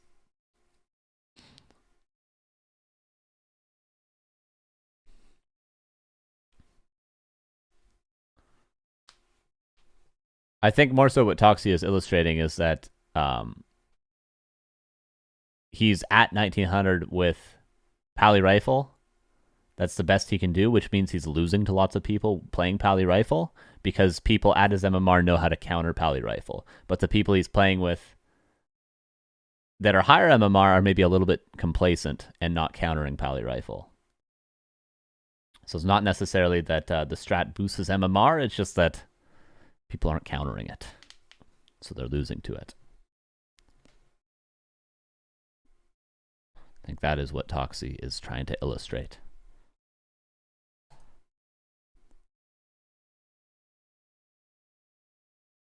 Game 2. Northern Isles. A better map for Ollie, I would say. And we can see how well studied Ollie is. Like, he's getting coaching. He's making the right reactions to the lames. You know, you can tell he's doing the correct build order, which is updated every week by people that are studying Pally Rifle. Like, there's a new build order that just came out like 5 days ago that is a little bit more optimized. You know, Ollie's putting in his homework. Undead players have to, too. Same with Orc players. Orc players do have to even more than Undead players. Game number 2, here we go.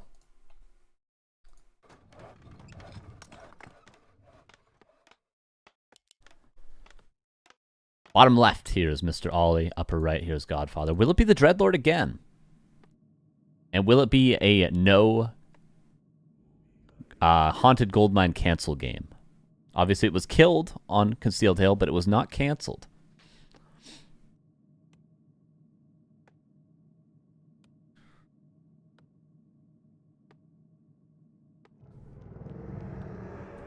Let us see what the hero is.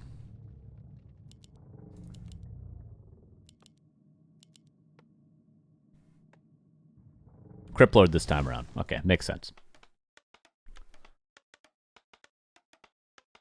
The main mistake from Godfather last game was not early enough Ziggurats at his expansion. You need to have minimum 3 Ziggurats at your expo. You do that before you tech. You do 3 Ziggurats at your expansion, graveyard, and a second crypt. And a necropolis. Graveyard, second crypt's at home, necropolis, and 3 Ziggurats are at your expansion.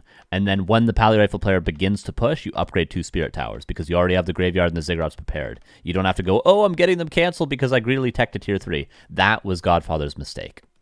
And that's why Ollie was successfully able to kill the expansion after it was already saturated, and that's why Ollie was able to push that to 24 minutes.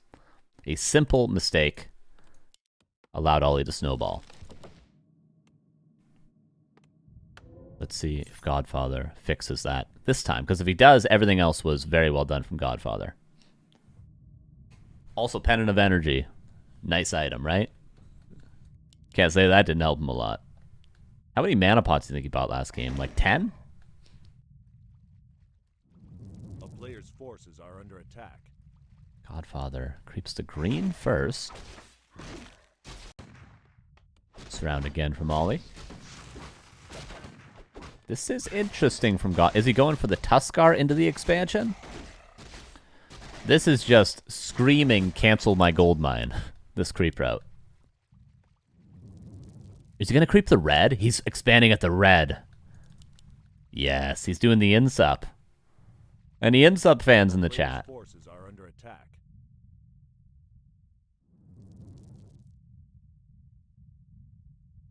Love it. Love this from Godfather. Has Ollie seen this creep route before? Is he prepared? Many players don't expect this. Is there no way to do a pull trick on that camp? Yeah, you can pull this camp, for sure. But do you need to? You got a Cryptlord. You have 100 supply at 3 minutes in the game. Just creep the red. Lost 1 ghoul, but he's creeping a red camp, so... And Ollie, notice! What is he supposed to do? You don't scout with Pally Rifles. The build order doesn't work like that. So he runs here, sees no gold mine. Does he know that if there's no expo here, that probably means red camp? Is he aware? Khadgar's Pipe. My god, what a sick item. Endurance Aura, though, would be better. Endurance and Unholy would be an insanely good item. I think Toxie scouted a bit with Militia early. Maybe that's something that should be done on this map specifically, because of the alternative expansion options. Whereas like Springtime, you know, there's not really any other options. Concealed Hill, not really any other options, etc., etc. But on this map, Last Refuge, no other option. But this map, there is this crazy, crazy creep route for the Cryptlord. Sick item, but hard to hide. Yeah, I think when Insub did this, I think it was versus Hitman that Insub did this. He sold the item. Or no, he got clause plus 12, and Hitman didn't check the item to see that it was clause plus 12. Because at the time, we didn't have the little plus next to the claws when Insup did it back in the day.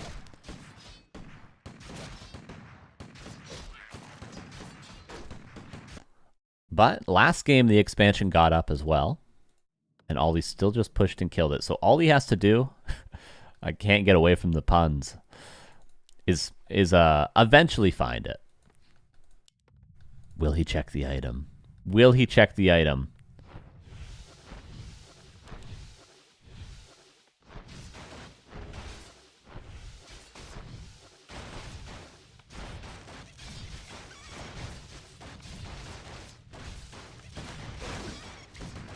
He uses an illusion to try to bait some holy lights, but he's not even attacking it. Okay, now he is. Arcane Tower goes down. Oh, he does holy light it. Okay. Ollie severely overestimates how much damage rifles actually do. You need to check the item, you always see the aura. Oh yeah, that's true. I'm not an aura checker myself. I don't notice auras ever. I was talking about this yesterday actually. But maybe some players are more aware than I am. I just don't. I never see them. A unit has an aura, I'm like, no clue. It's something I gotta work on. Level 6 Dreadlord vest is how he won. Mage coming out. Again, this is so greedy. He doesn't build any towers. He's relying completely on the fact that Ollie's just not going to scout this. Like, why not? Like, you still have to build ziggurats. Why not build them here?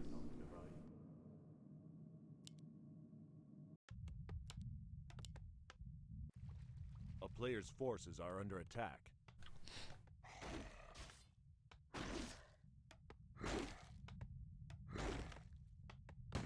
Mage is out. Okay, so this is generally when Ollie would want to go push the expansion. Say that Godfather got the Expo up. This is when Ollie would buy Staff of Teleportation and go kill the Expo. But does he know? Does he have an inkling of what's going on? This should be a Staff of Teleportation.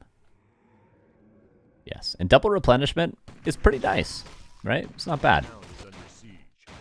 Stop the lames. It is Beetle's level 2, so it's worth blocking the base. I don't know if people do block their base against Crypt Lord. Zeppelin. Well, it doesn't really matter if it's blocked now.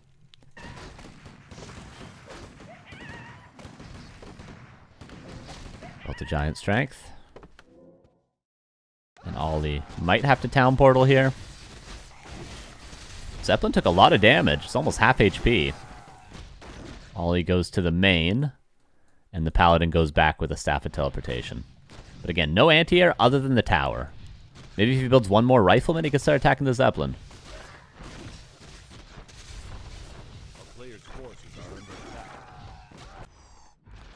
And double Temple of the Damned. This is a really good learning game for Ollie, though. Now he knows. This is the only map you could be tricked like this. So, really good learning game for Ollie. I don't think he has any chances of winning at this point, honestly. But very important piece of information he's gaining playing this game. Blood Mage died to the ghouls. Too much multitasking going on. But yeah, this is going to be Godfather successfully making it work. What's funny about this is, like, Godfather could only do this one time versus a Polish Pally Rifle player. This is never going to work again for Godfather. He used his trump card on Ollie, up 1-0.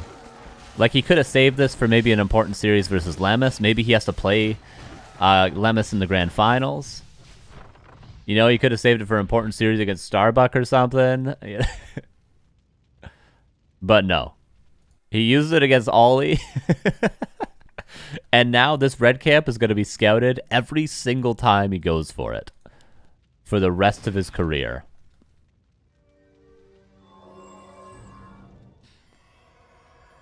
Just pointing that out. Just pointing that out. Ollie had to be the sacrificial lamb. And this will never, ever happen again. I guarantee it. Now on Northern Isles, we develop new scouting technology. Specifically for Northern Isles. A player's forces are under attack.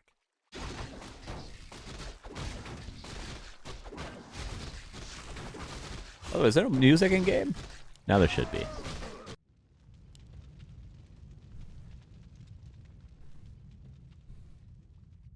And what's cool about scouting this is if it's the bottom right, say you're spawned here, and your creep route involves this, you can just pivot straight over to here in time, most likely. He does find it eventually. Has there been too much damage? I mean, there's Necro Wagon. I don't think Pally Rifle can beat Necro Wagon like this, right? But hey, Godfather's going to be supply blocked. Maybe it's not entirely over. There's a lot of riflemen.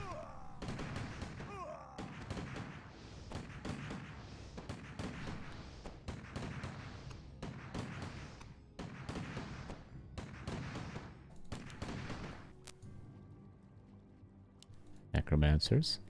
Is there a meat wagon? No, but there's going to be a lot of ghoul corpses. Okay, Pally's going to have to staff in and probably evacuate the army in a second. No, Pally canceled the staff! No! Game's over. You see it for 1 second. Oh, no! Close your eyes, everybody. Close your eyes. 2-0 Godfather. Well played, Godfather. I like the ideas. You can tell he's put some thought into defeating Pally Rifles, and that creep route is fantastic. Ollie learned a thing or two. I'm sure he is happy with his results today, but he will be eliminated. All right, that's not it for the Pally Rifles today, most likely. But that will be it for Ollie.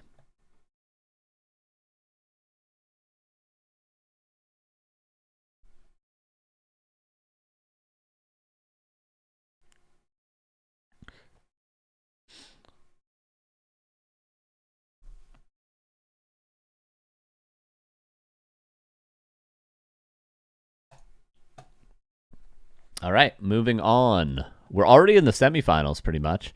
I'll show you guys what we're working with.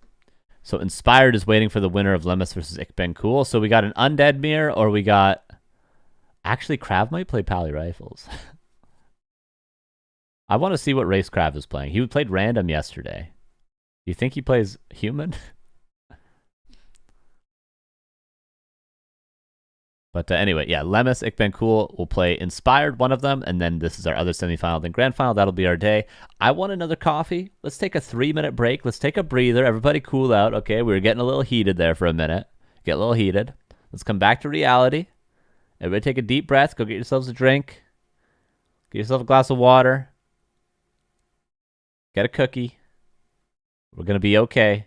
We'll be back in 4 minutes with another game of Warcraft 3.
All right, everybody.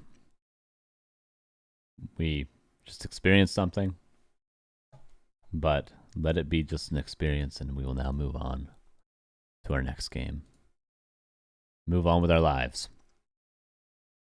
Moving on to a semifinal between KraV and Godfather.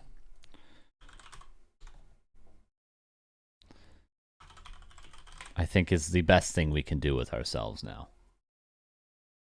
Oh, nice series, Ollie. Good stuff. Good stuff. We enjoyed it.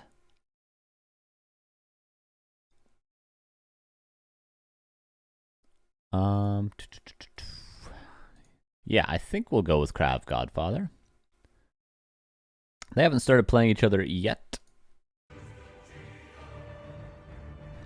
but we're about to jump into it regardless. We'll see what KraV is playing. I don't know if he's going to be playing random or if he's going to be playing undead.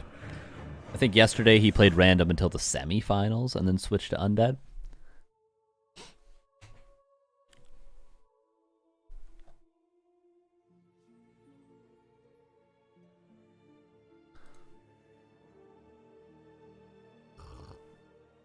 Still just waiting. Ikben is playing Lemus right now in Human Mirror. Lemus has the unfortunate reality of having to play Human Mirror every one of these qualifiers.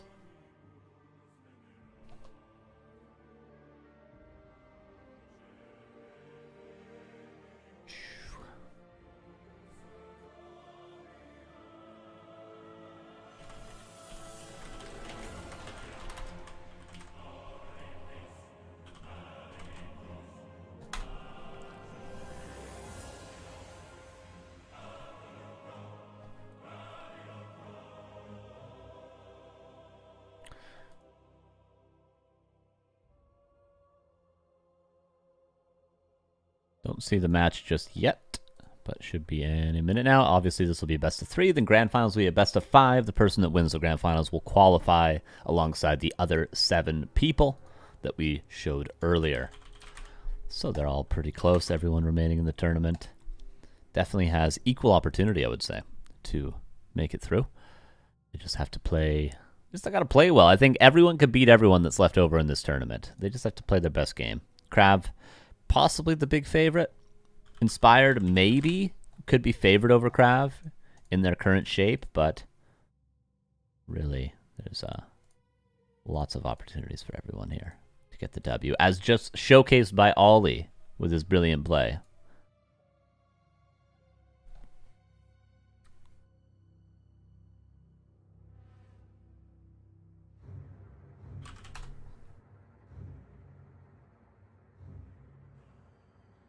Okay, KraV says 5 minutes. So if there's another game available, we'll go to it. If not, we're just going to chill out for a second here. I wonder what the other qualifiers are looking like for this. This music is too intense for the downtime that we have right now. Sweet Jesus. Let's check out DWCC Warcraft 3.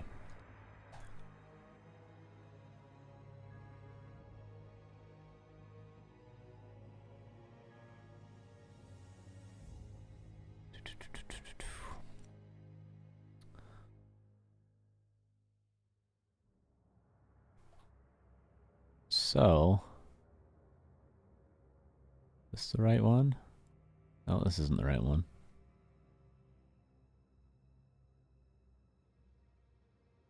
Oh, Season 2. There we go. So the Chinese qualifier has not yet started, but here's all the players that are signed up. Hey, Ben to Beck, thank you for the 14 months. How you doing, my dude?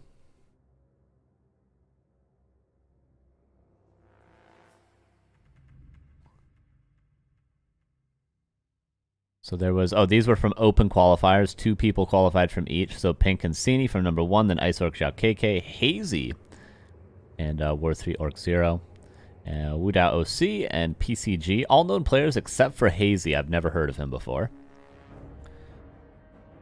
Then I guess a tiebreaker, Elegant made it in. Then 40, 120 Colorful, Kaho, Life, Infi, all invited. And then we have a Korean qualifier, which I think is done. Yes. which was won by Lynn. And then CIS, I think, is still underway. So far, just Happy invited. Makes sense. The wildcard will involve people that don't make it out of the main qualifier. And this is what we have so far from our qualifiers. Foggy, Jens, Sonic, Soima, Smurf, Pato, Starbuck, and then the person that wins today. So either a human or an undead at this point will make it. So we might have 2 humans or we might have a singular undead.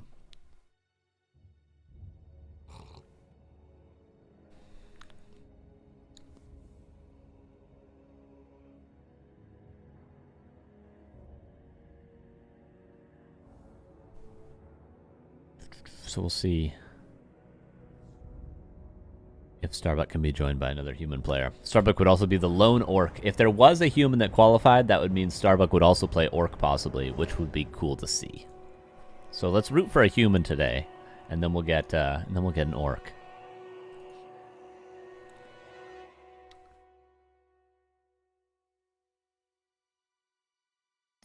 All right, still waiting on KraV to come back.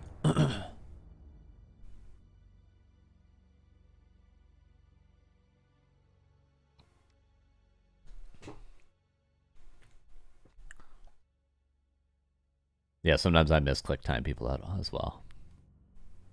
Sometimes I'm like trying to check people's follow ages. I'm like, oh, whoops, you're permabanned. There goes your follow. The worst thing about being permabanned is you lose your follow age. You know, that's the worst thing.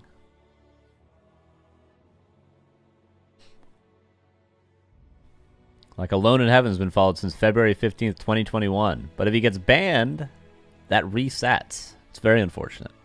They should fix that. You should be able to get banned and come back and still have your old follow age, I feel like. That's just part of the journey following a stream for a while, is getting banned once or twice, you know? Is this a different streamer on this channel? Yes, there's 3 of us. There's me, Neo, and Remo Demo. Neo is probably most commonly on this channel. He's the founder, and then Remo Demo, co-founder, and then me. Just me, I'm just me. I'm just whoever I am. I'm just here sometimes. I'm just a dude. I'd rather not get banned at all. Well, play your cards right. Oh yeah, there was a gamble, wasn't there? What was that from? Oh, it was from Godfather Ollie. Okay, there we go. Only true passionate fans get banned. Well, you haven't yet. You have not gotten banned yet, Buffalo. But there's time. There's time, okay? We'll see. We'll see if you make it through the stream. I'll be watching you.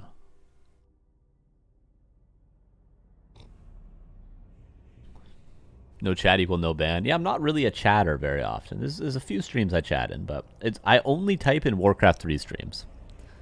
You won't find me typing in any other stream.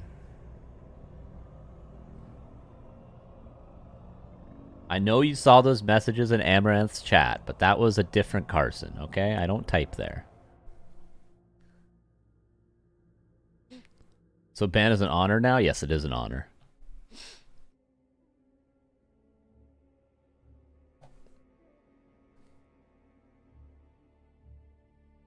I won't ever say anything positive in favor of Orc vs. Human Pally Rifles. Just for you, Carson. I'm fine with Pally Rifles. I'm completely fine with it. Orc players are struggling more than undead players versus Pally Rifles, but the reason why Orc players are struggling, and by Orc players I mean Lynn, Focus, and so on, is because they just suck. They're not playing the right strategy. They're being noobs. They're being complacent noobs. And you know what? You know what it is about Pally Rifles? Pally Rifles was a strategy that people said was not good for years, like for 10 years, maybe even longer. I've known about Pally Rifles as a strategy since I started playing this game 15 years ago. It was played all the time in NA. There was players like HTRT, there's players like Furf, there's players like So Sorry Man that all play Pally Rifles. But everyone just wrote it off as a terrible strategy. And you know what people are doing now? They're writing off the counters that players that aren't at the top level have found for Pally Rifles as not a valid counter to Pally Rifles. But you know what?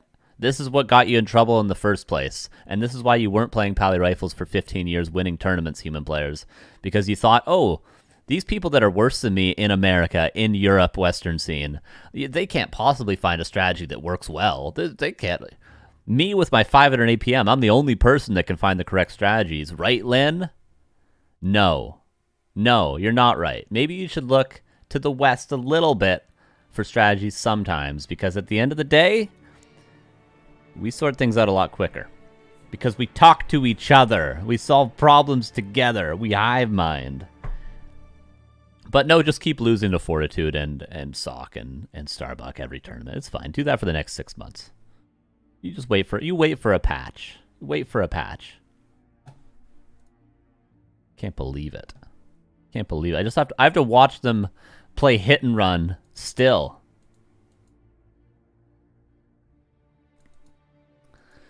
And like the amount of complaints from human players saying how weak human was, while simultaneously saying that Pally Rifles wasn't a valid strategy, my brain could explode. My brain could explode.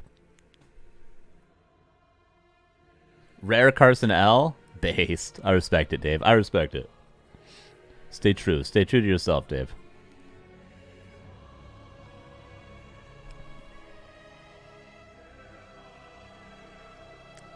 Linda Mahler Sock, though? Oh, did he? What strat did he play? The last games I saw was, I saw Lin playing versus Infi, and he lost, and then he played versus Fortitude, and he lost.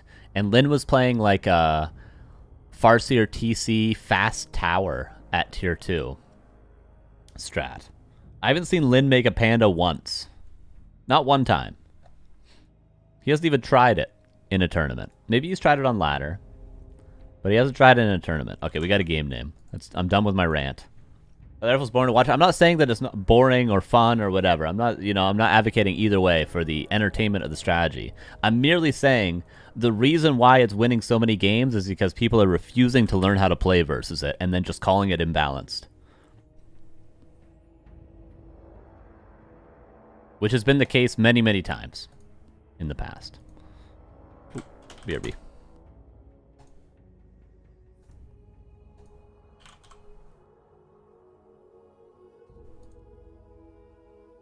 Sock Pally Rifle is bad, yeah. What is funny is that also the people playing Pally Rifles also have no idea what they're doing. They don't even bother learning the build order and they're winning. But I never said it was supposed to be easy for the other side. Reminds me of Keeper of the Grove and CL patches. Those did get nerfed into the ground as well.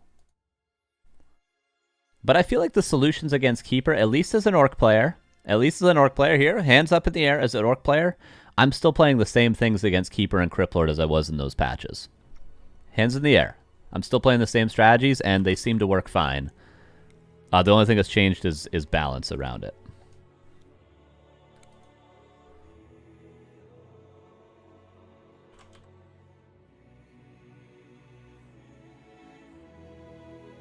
This whole rant was just to buy time. I was just trying to buy time. It's all been lies, okay? I was just waiting. I was just waiting for the game to be hosted, okay? I just wanted you guys to be entertained while we had no game on the screen.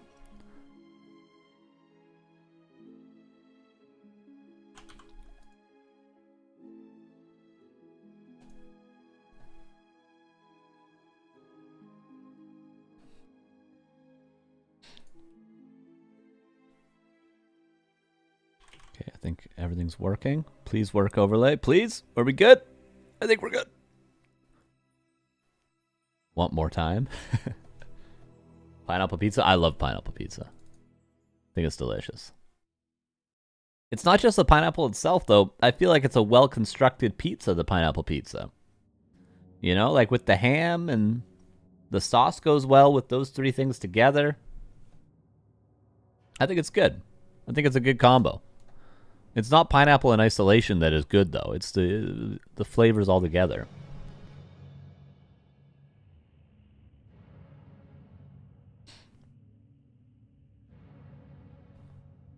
Carson, do I think that Nelf could go back to playing Tier 1 against Orc again? Not much has changed. I think Keeper Expo is still a good strategy against Orc. Yes. Yes, I do. Demon Hunter is just better. So Elf has two options. Just like, you know, Farseer, I think, also is not bad against Elf as an Orc player. Orc just has 2 options, and Blade is better.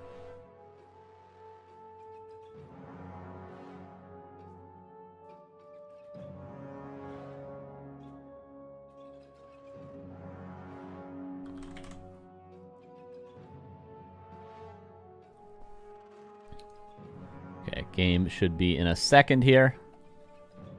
And it will be 2 minutes.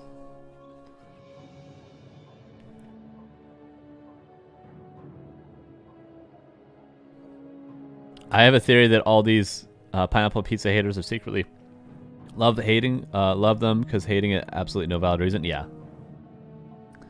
I don't get what's the weird thing about it. I don't understand.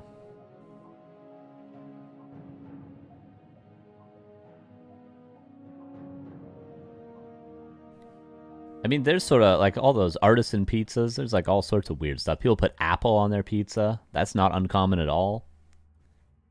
Which I think apple on pizza is weird, but it's a pizza. It's dough with things on it.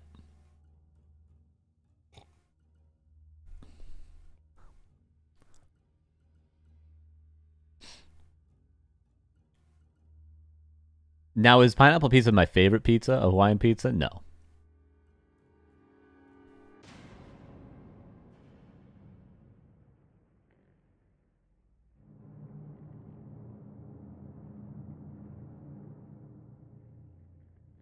But it's good.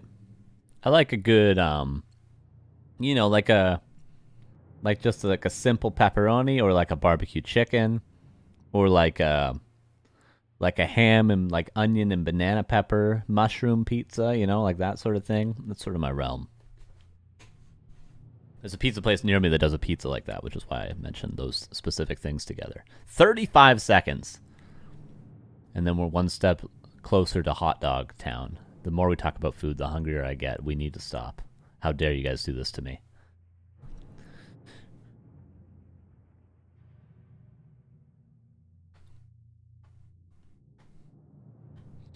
Okay, 15 seconds.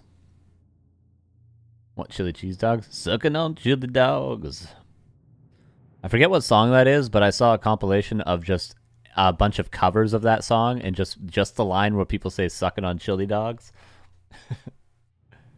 What's that song? This story about Jack and Diane. Yeah, there it is. Get Rich Brothers. It's called Jack and Diane. Yeah, suck it on chili dogs. I think you could literally YouTube "suck it on chili dogs" and it will come up. Worth a watch. Worth a watch if you haven't seen it. All right, we're loading in. We are loading in.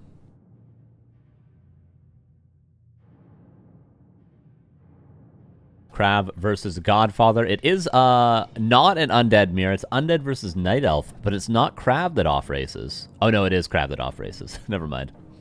Did he play random? I don't know if he played random. But he got night elf. Well, I'll show you guys in a second. So if you're not a metalhead, the earth is triangular. Yeah, like some metal. Slayer, Pantera, stuff like that, sure. Metallica's first 3 albums, if you even consider that metal, I don't really. It's like hard rock. I like Slayer. Slayer's good, yeah. Here we go.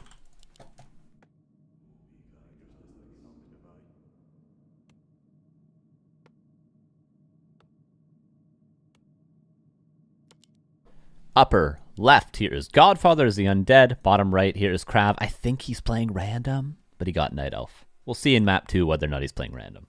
We'll confirm it. Slayer's just a little bit metal. Yeah, that's probably fair to say. I used to listen to like Behemoth and Lamb of God and stuff, but I kind of don't listen to that stuff anymore. These days, I just like Sabrina Carpenter, okay? I'm old. I like pop. Yeah, we can do a prediction. Let's listen to Lana Del Rey and Sabrina Carpenter, okay? Leave me alone. Leave me alone! Let me enjoy what I enjoy. Who will win this best of 3? KraV. Godfather.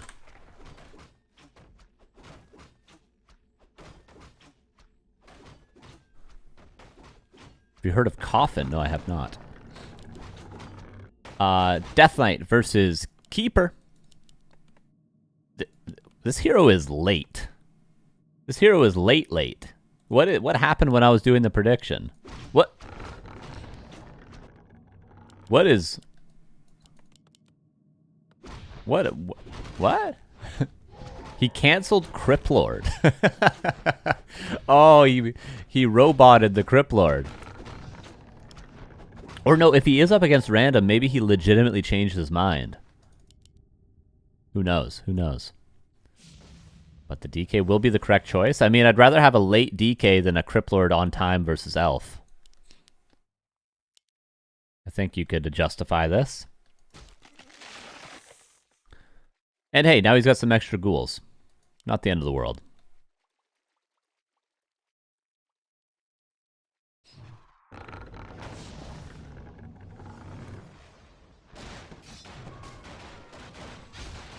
Keeper is here. Entangle first. Needs but a single kill to unlock Treants. Doesn't get a last hit there, but has plenty of opportunities.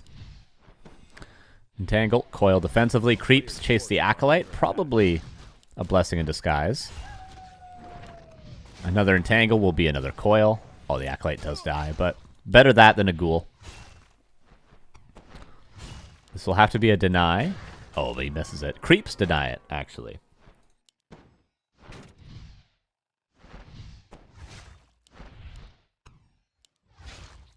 And Archer Shadow Melds. And we do have a tech from Godfather. And a Huntress.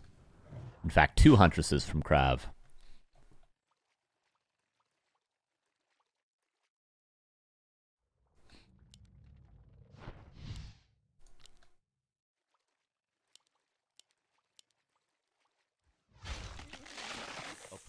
Do German people hate the band Rammstein?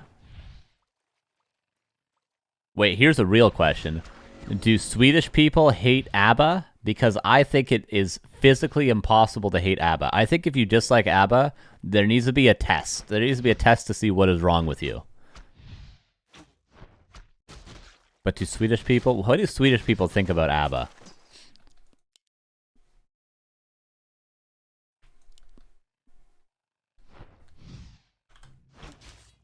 Skeletons pressuring the Keeper. Ghouls do some split creeping, but not yet unlocking the Aura. And Tree of Life. KraV is playing how Pato played versus him yesterday, and Pato had lots of success. No, we do not hate ABBA. Good. Good.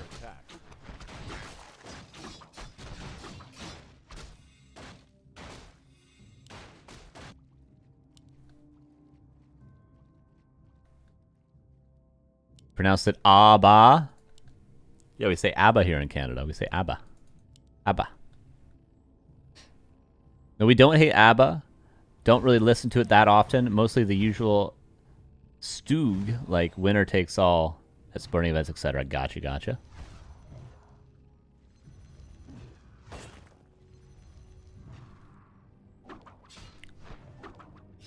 Tree of Life is scouted, but he will not be able to do anything about it just yet. Tier 2 is online. Do we have a second crypt? No. Seems to be some sort of tier 3 timing from Godfather. Should be a tech. No, actually, Acolyte is going to go for a tier 2 expansion. Counter expansion, that is. You have any idea what Insub's up to these days? No, I'm not sure. He streamed about maybe a month ago at this point. But I haven't heard or seen from him very much at all. He's still around, though.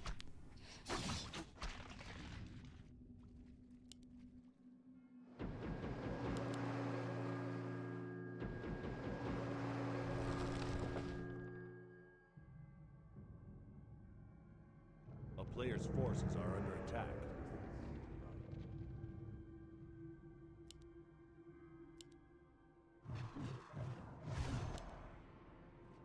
And Wisp scouts the Acolyte movement. KraV may know that there's an expansion coming up, but he still has to clear his own. Keeper's going to get, I think, level 3 from these two. And we should have double lores coming up. I only see one so far. Keeper very close to level 3, but not getting it. Panda second as well. Double Ziggurats to reinforce the Expo. And Lich is out. DK is not level 3, similarly to the Keeper, but one ghoul will do it for the Keeper. And he will find that kill. There it is. It's going to be a lot of ghouls dying. He's only got one entangle currently, I suppose. Surround on a ghoul. Nice. Can save that entangle for another one. Tree of Life. Wait a second. Where are your wisps? Pull the wisps. Oh, no. He's losing his tree. It's dead. There's no saving it. There's no wisp moving. He's not pulling wisps. KraV. Okay, he has some over here. Okay, never mind. He had some. He had some. He's still losing the tree. He's still losing the tree. Even players that don't main Night Elf do this. It's not just Foggy. And the Ancient of War dies at the same time. And the expansion is up with 2 Spirit Towers. Yes, he lost every single ghoul, but it's worth it. And you're worth it too, chat.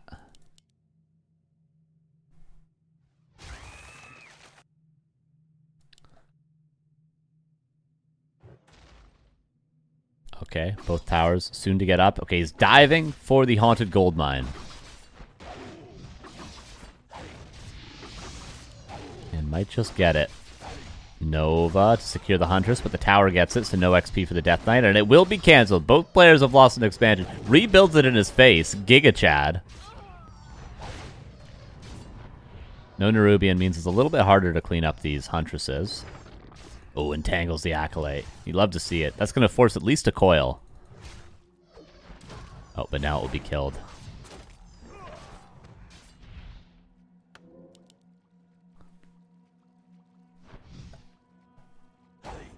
Players' forces are under attack. Messy, messy game. But we're still 1 base apiece. Tier 2 each as well.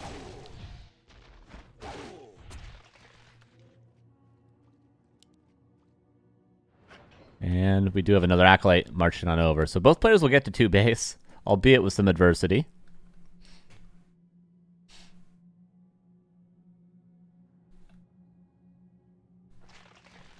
Death Knight needs to get level 3. But he's trying to delay the Panda's creeping, over prioritizing his own. Coil Nova on the Panda could do some damage. If he had DK level 3 right now, he probably just kills the Panda. Is there staff? There is. Staff teleportation on the Death Knight. And staff out by the Panda. Still good pressure from the DK, although he's really low now. He's delaying the Panda's creeping and draining the Moonwells, which on tier 2 with Mass Dryads is actually a problem. Daytime hits, and the Moonwells more or less gone. Expansion. This time, as mentioned, will be safe. This is a juicy Sapper location, just to do some foreshadowing for the future. And he's creeping the lab, but without the Ancient of War. He's going to take some damage, which he cannot easily recover from. And the Death Knight's trying to get level 3. I'd like to see a second crypt from Godfather and a tier 3 tech eventually. Oh, Rune Bracers from the lab. That's nice. One Sapper enough for a Ziggurat. You need to attack them about twice. I think they end up with, what was it, 50 health after a Sapper? Something like that.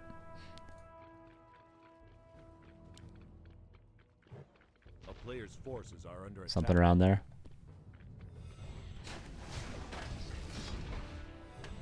Same deal with Moonwells. They need 1 auto attack. And they actually have the same health, so yeah, 1 auto attack. Okay, Panda will get level 3. We do need bears eventually. I don't think KraV is going to make this work on tier 2. I'll be honest with you. He's going to take 1 nuke on the Panda and not be able to heal him up for the next 10 minutes. I would like to see some bears sooner rather than later for KraV. He's got the resources. He's got all the lumber he needs thanks to the Shredder.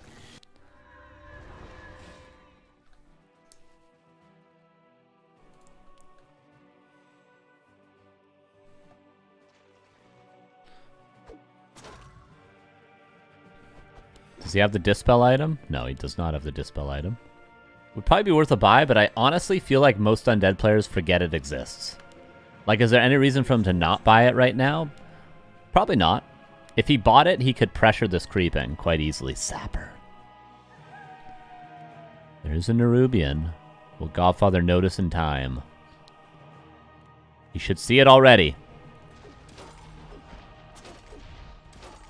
Oh, Sap. Oh, TP back. Sapper a little bit fumbly bumbly. The repair is there. 26 HP is your answer, is what the Ziggurat was left with.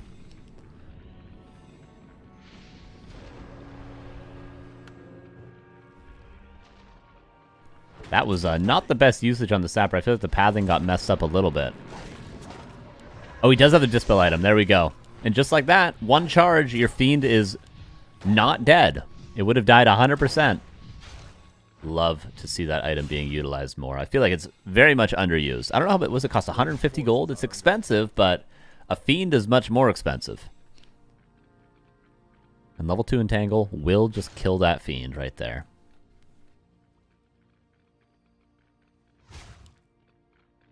Godfather playing well. Recovering well. Lots of ghoul losses, but starting to stabilize. KraV is going tier 3, though. Ancient of Wind as well. Godfather under-leveled currently. Tier 3 for both players will be done around the same time.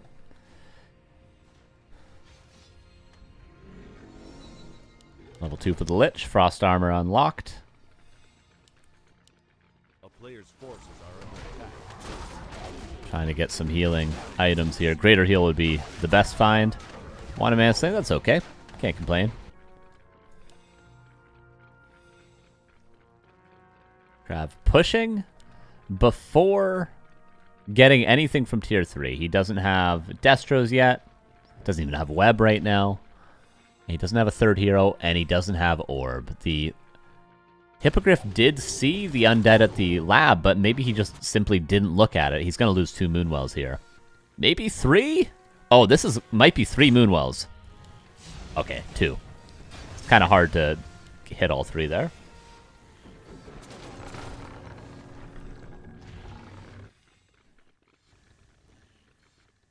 And now KraV supply blocked on 57. And I think Godfather simply should just TP out, macro up with Orb and a third hero, and do a big push. Yeah, there's the TP out. He's getting a Temple, but I think if he just went Fiend, A-Bomb, Statue, and then pushed with a third hero, he could probably win on the timing. Like 57 supply for a long time, KraV is going to be.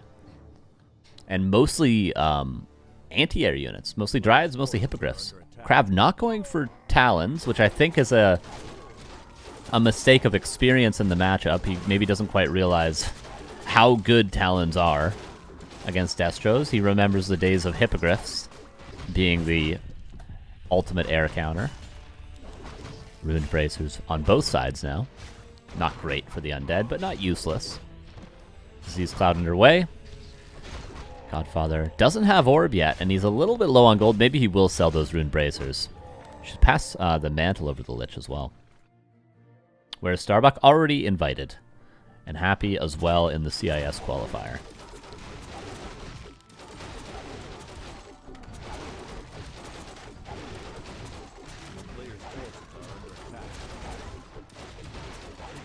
Another Wand of Mana stealing. No third hero, seems like. He's got Orb now. He's going to get Lich level 3. Going to play it with 2 heroes, which is okay. Against Keeper first, playing solo DK Lich is solid because you get high-level nuke.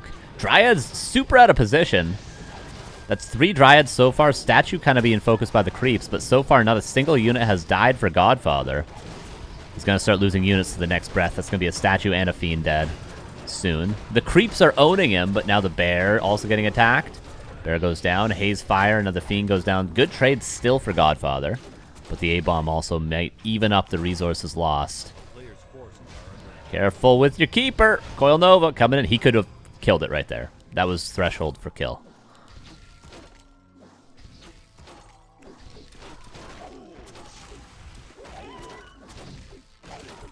Ooh, +3 attack. Almost online. It's going to be 3-1 upgrades in a second. That is some quick macro. Another Tree of Life coming up as well.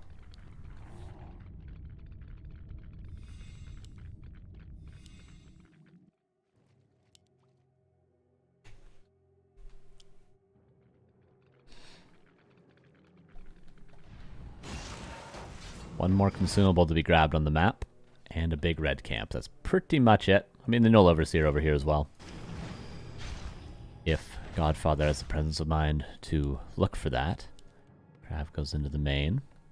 Statues, notice.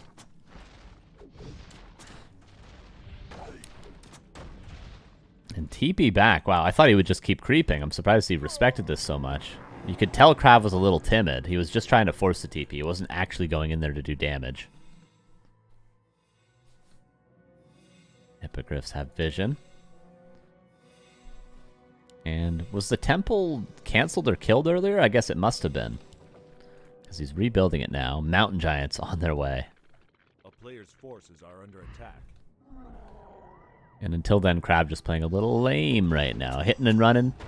Ping-ponging between the bases. And then running away. But he's got to be careful. He needs to have staff locked and loaded. Hippogriff could be nuked. Take what you can get with the Coil Nova at this point. And there's also no mana burn. Staff? Staff. There we go. He could have staffed right away. He would have saved himself that couple hundred HP, but oh well. This expansion soon will be operational in about another 70 seconds. And Godfather's going to have to scout that. Mountain Giant, the first one is underway.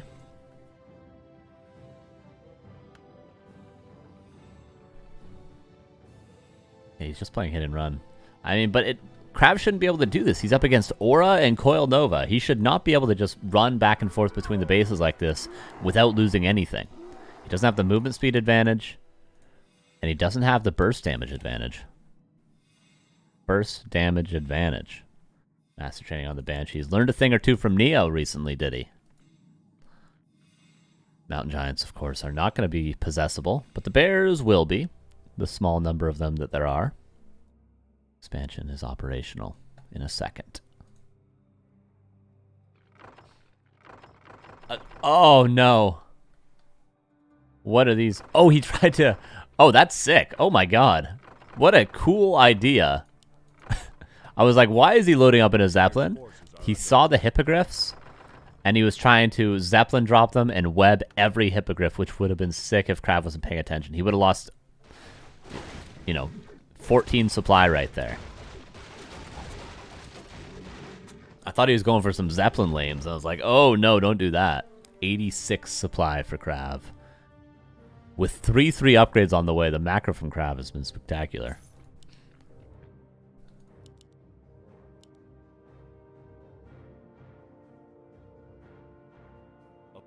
Should have baited a Zeppelin kill. Insta all webs. True. Even if they're stunned, they would have webbed right away.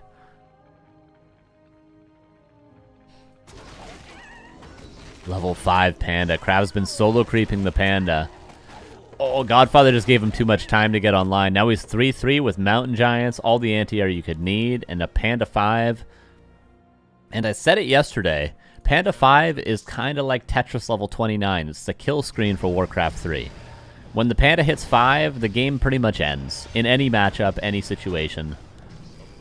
And I'm about to show you why. Well, more specifically, KraV is about to show you why. There it is. Every fiend half HP. Immediately.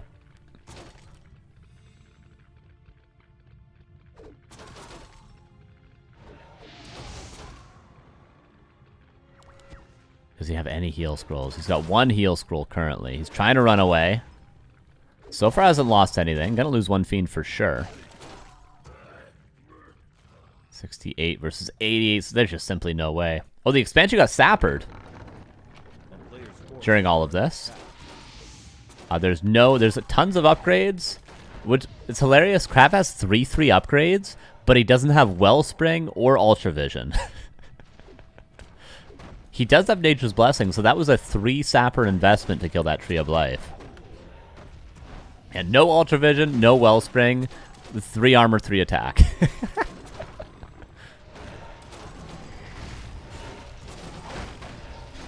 I think I would rather have Wellspring and Ultra Vision and 0/0 than 3/3. I'll be honest with you. Meat Wagon comes out. Are there any Banshees? Yes, 1 Possession could come through. Panda level 5 is almost out of mana. 1,000 gold for Godfather.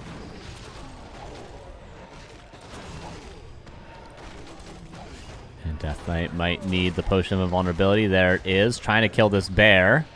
83 supply for KraV still. This is 1-0 almost certainly. Even if he killed both heroes, I think he would still lose to the army of KraV. The overwhelming army. Didn't even get a possession, unfortunately. And now KraV's at 80 supply. Microing all the bears back.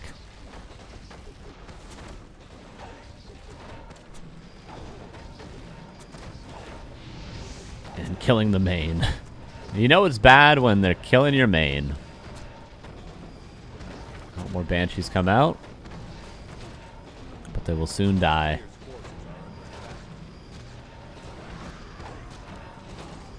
And everything has been microed back. Oh, Death Knight trying to chase down some units, but doesn't really matter now, does it?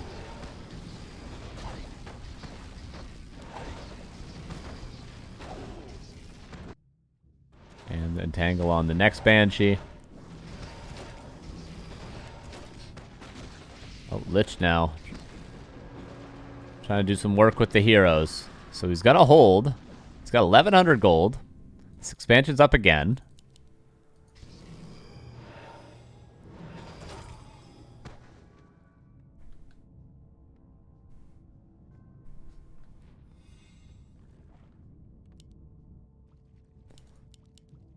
And KraV at 72 supply. How much did he lose to just the Death Knight? It feels like every Dryad died. Okay, there's 3 bears and the Dryad, 1 HP. Disease Cloud working. Ancient of War being built. Okay. Alright. And the tree is pivoting over. Soon going to be every other gold mine taken on the map by KraV. Oh. Zeppelin.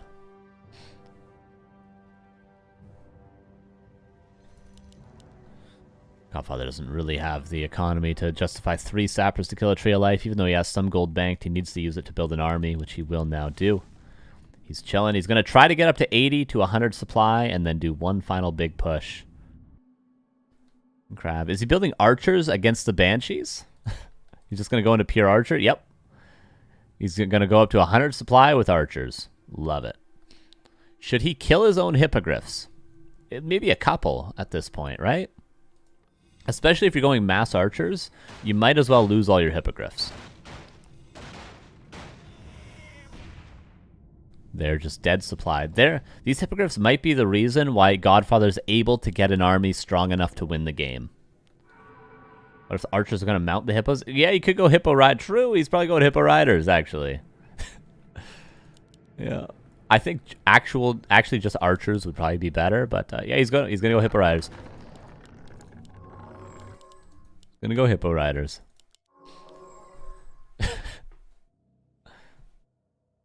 That's funny. 100 supply hippo riders incoming. Godfather has spent all of his gold. How many mana pots? He's got 2. He's got Dispel, so that he doesn't need to buy or make destroyers. And Banshees to possess some stuff. There's not much to possess. Panda's full mana now as well. Try to kill the Keeper, I think, if you can.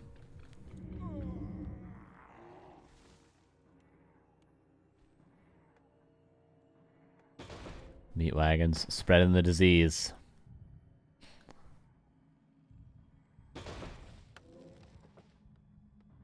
Marksmanship +2 attack. Yeah, no improved bows is a good point. KraV getting some crucial upgrades this game.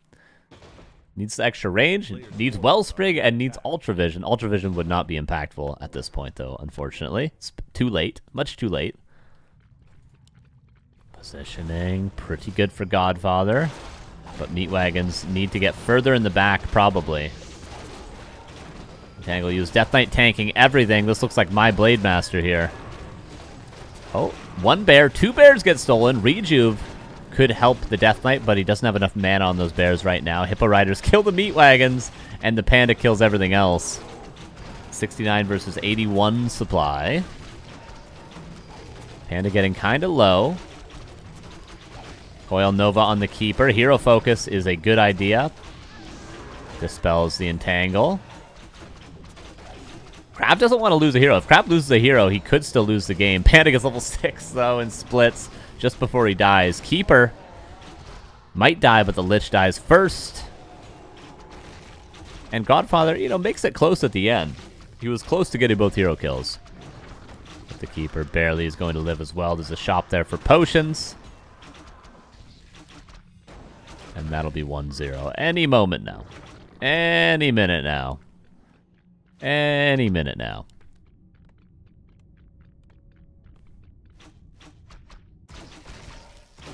Keeper's about to get level 6. Players' forces are under attack. Mana pot to kill the Hippo Rider. Godfather, I think this one's done, my dude. I think it's time to go next. The sad no wellspring back at home.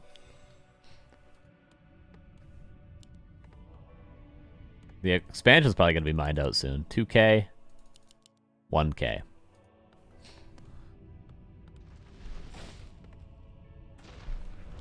Here comes KraV, going to deny that altar. Panda's here as well.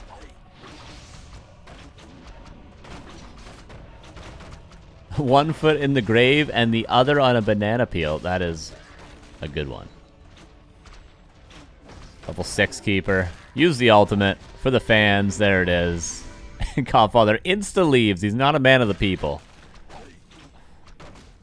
1-0 for KraV.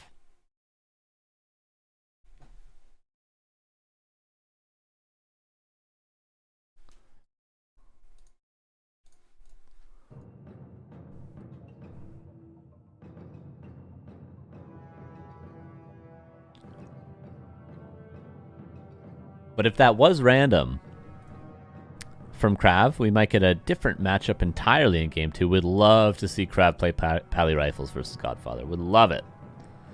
Be absolute cinema. But for now, 1-0 with the Night Elf. Is KraV playing random? We're about to find that out right now. I'm not sure. I didn't check before that first game.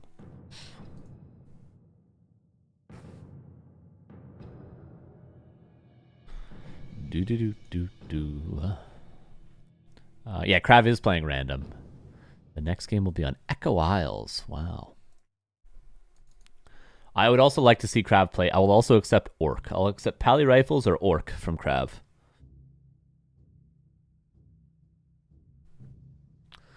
If he gets Undead or Night Elf, I'm going to be sad.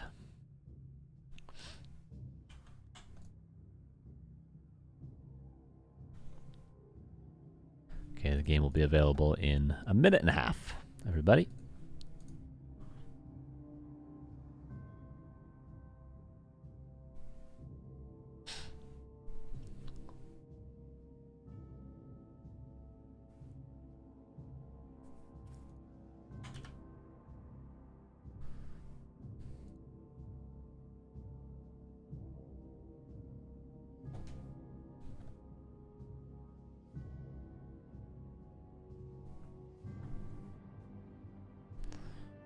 As soon as the overlay works.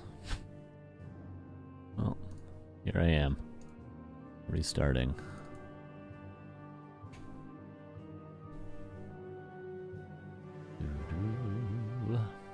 And then in the grand finals, we do have Inspired. Was able to defeat Ikbencool. Kind of expected. We thought we'd see Inspired. Maybe Lemus as well, but Lemus lost to Ikbencool, and then Ikbencool lost to Inspired. So it will be a human, as expected. And Inspired is playing really, really well. He's very well practiced right now. He's probably at his peak shape he's ever been in. Could be a serious matchup. Will he play Pally Rifles, I wonder, against the undead opponent that he is guaranteed to have? Will KraV play random, I wonder, to avoid the Pally Rifles?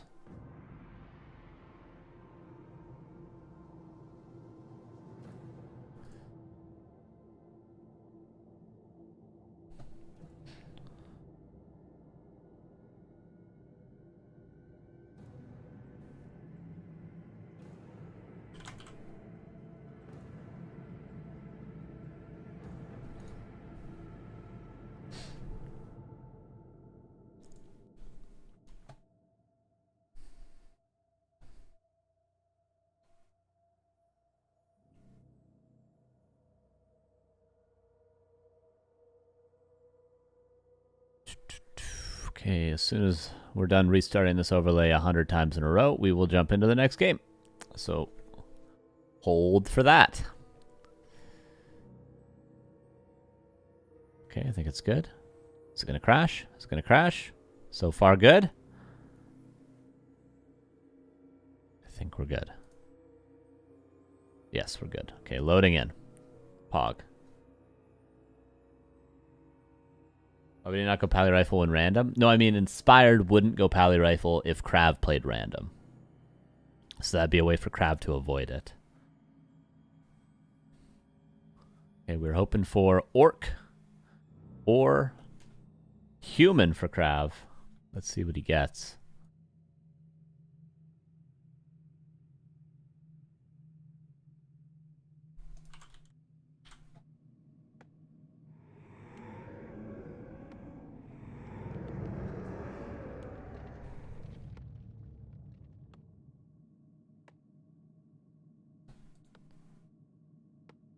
Let's check it out. Oop, ignore that. Sorry. Ignore this as well. Sorry. My fault. My bad. Oh, this is embarrassing. Uh-oh. Oh, God. Oh, jeez. There it is. Here's KraV in the upper left, spawning as undead. And in the upper right, here is Godfather.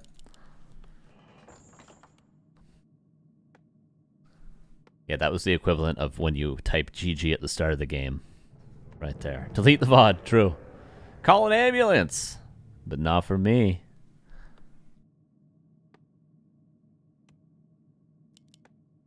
Will it be the Lich from KraV? It is a Crypt Lord from both players. KraV has the advantage of knowing Godfather's race. Godfather does not know that KraV is undead just yet. But he is scouting. So he'll know when this Acolyte reaches. He'll soon be at the Blight. But he can't adjust his strategy, obviously. You need to commit to the hero. Although he did cancel his hero and build a Death Knight last time. Ooh. He checks the Blight and then turns around so KraV doesn't know that he knows. I don't know what that changes, but it plays into things a little bit, I suppose. Maybe he could go for 2 Crypt all in. It's a legitimate cheese in Undead Mirror with the Crypt Lord.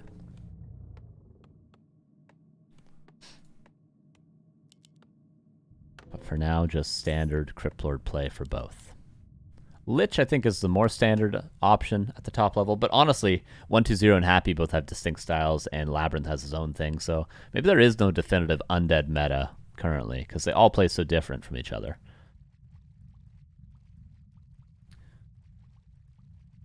Acolyte sees the movement, and Crypt Lord chooses aggression, and he does go for the second Crypt.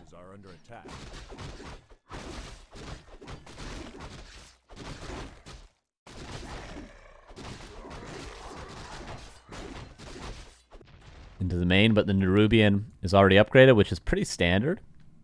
Oh, the base build is actually so sick for KraV. A Necropolis blocks on the top. So if you put a Ziggurat on top of your Necropolis, this is blocked, and then you had 2 ghouls blocking there, so the Crypt Lord could not get in. Double Nerubian as well. That's a sick base build from KraV. So the ghouls could get in, but the Crypt Lord, there was a no Crypt Lord zone, surrounds the Crypt Lord. It's just dead. It's just dead. Counter surround, but only one of these guys has level 2. KraV gets the kill, impales, and gets away. Oh, 3 HP. Skeleton Acolyte chasing for the kill. And 2-0 for KraV. He'll move into the grand finals against Inspired. That was really worth restarting the overlay 30 times to get into that game for. Perfect.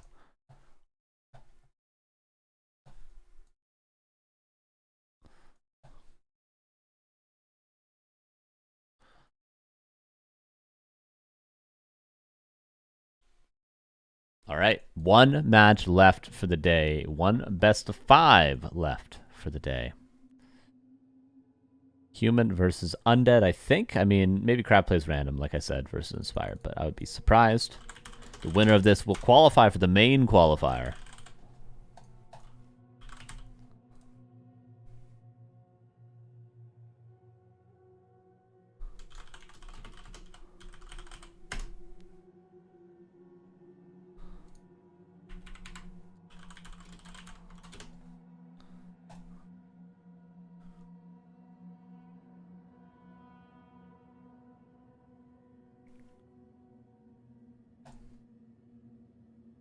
It's a 3-minute game. That's what happened, Fisherman. Okay, let's see what KraV chooses in his final match of the day. Will it be random or will it be undead? 3-3-3, true! Although I think the game length is actually just when I leave. I don't think it's actually when the game ends. Maybe it is when the game ends. Okay, they haven't jumped in the game just yet, so we don't know yet. Excuse me. I haven't been sleeping too much. I actually got an hour less of sleep because I went to bed at 2 last night, but I really went to bed at 3. It's all messed up. And then I still woke up as though the tournament was starting at the same time, but it was starting an hour later for me. It's all screwed up. It's all screwed up. That's what I get. That's what I get. That's what I get. Inspired can win this? Absolutely he can win this. Yes, he definitely has good chances. Without a doubt. With that, let's do the prediction.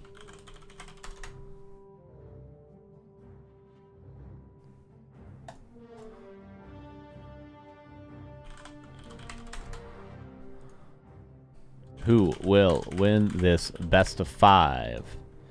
Inspired or KraV? Give you guys 5 minutes. Might be a long series.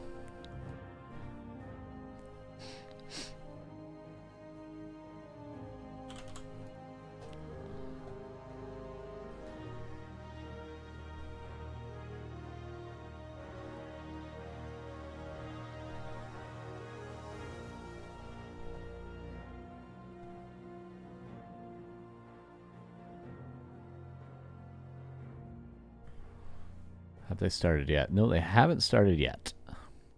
KraV seems to want to take some breaks in between the game, which is fine. So we wait. We wait, we wait.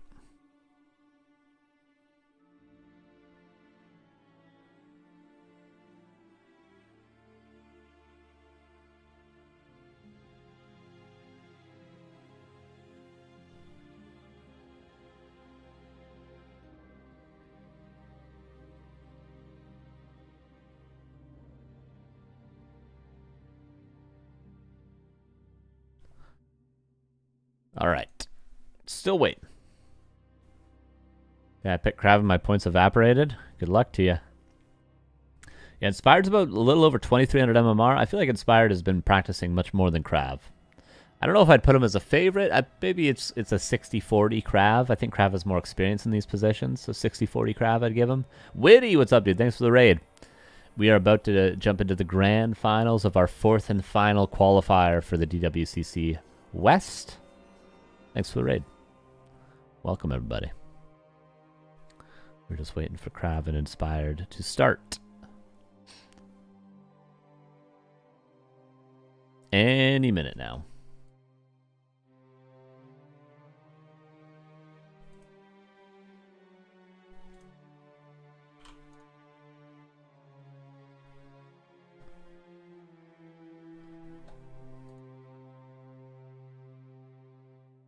Okay, seems like we're starting. Springtime is going to be map number 1. KraV is playing undead. It's a true undead versus human. No random. Undeadu. Both players, they're within 4 MMR of each other, to tell you how close this might be. Will Inspired play Pally Rifles? I think this series would be very interesting if Inspired played Pally Rifles. I just don't know if he is a Pally Rifle guy. I don't know if he plays it ever. Strikes me as more of an Archmage player. Game 1. Let us discover together how Inspired's going to play. Upper left. Mr. Inspired is going for the Archmage opening, or at least the non-Paladin rifle opening. And the bottom right here is KraV. I would expect Cryptlord every single game from KraV. You kind of got to do that. I mean, Godfather did show Dreadlord was pretty strong earlier, but I think you just got to go Cryptlord. There's simply no better option. For Inspired, there is multiple options. In fact, there's 3 of them. But he will start with the Archmage. I wonder if he'll go straight to the expansion. Will he creep the Mercenary Camp? Will he go for the green? Will he play one base? There's lots of different options. This matchup is very diverse these days when it isn't just Pally Rifles every game. And I'd say, like, even Archmage versus Undead is still pretty good. It's probably even favored these days. So it's not like human, oh my god, they only have one option, they have to play Pally Rifles. It's not like that. Archmage is strong as well. This is totally valid, totally viable.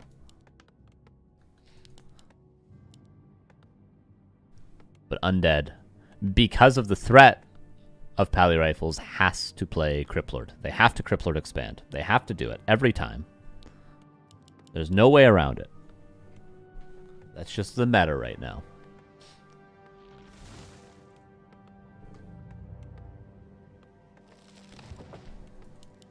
Player's forces are under attack. Archmage goes for the green right away. And the Criplord will go straight to his expansion. What's Inspired's flag? Yeah, Uzbekistan. But he is living in Turkey, which is why he's able to play this qualifier.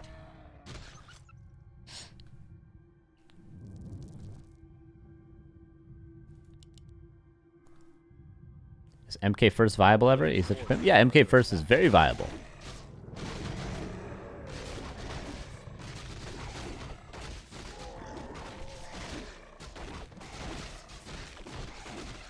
Inspired creeps to level 2. Militia called. He's going for the expansion as well.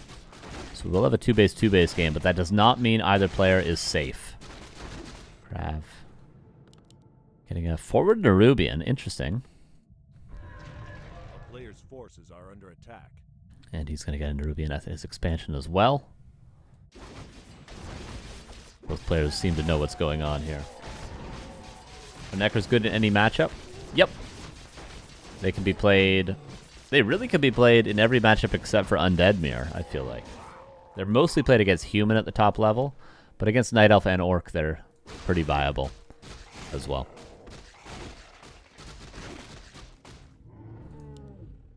Criplord keeps on creeping. Will he go to the shop next? That would be a clean level 3 for him. For now, he needs to defend his gold mine. The classic 3 ghouls split. As soon as your expansion, or at least as long as you have enough lumber for your expansion, you tend to split the 3 ghouls off from your main base to the expo. Inspired is ready to defend with his level 3 AM. These 3 ghouls give space to the Criplord to creep his shop, however.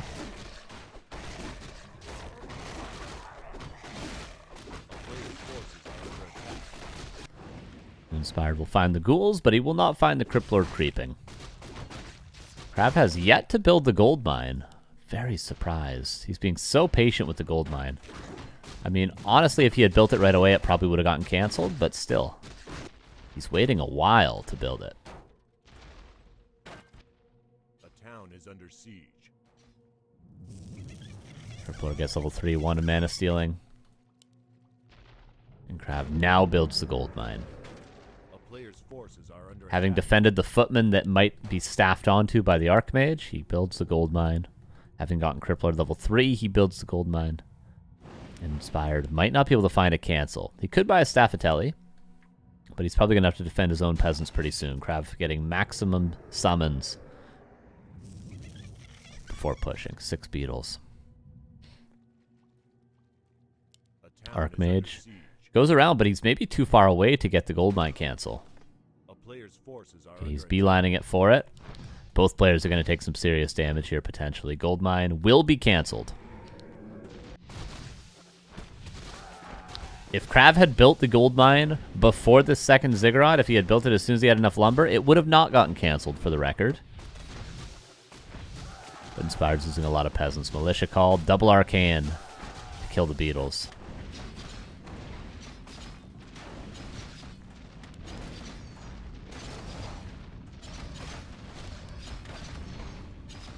Impale, or no, Dust is there. Inspired, I think, is just winning this game right now. He lost some peasants, but easily defended the beetles. And KraV, I think, waited too long to build the gold mine, to be honest.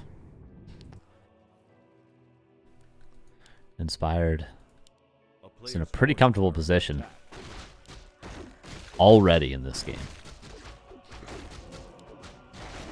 KraV trying to creep level 4. That's a pretty quick level 4.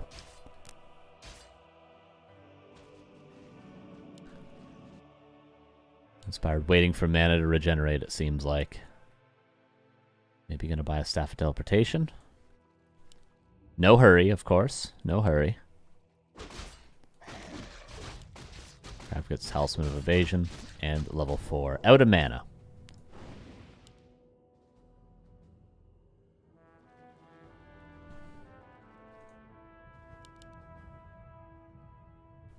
A player's forces are under attack. Why is he making another Necropolis? For Acolytes, of course, for his expansion.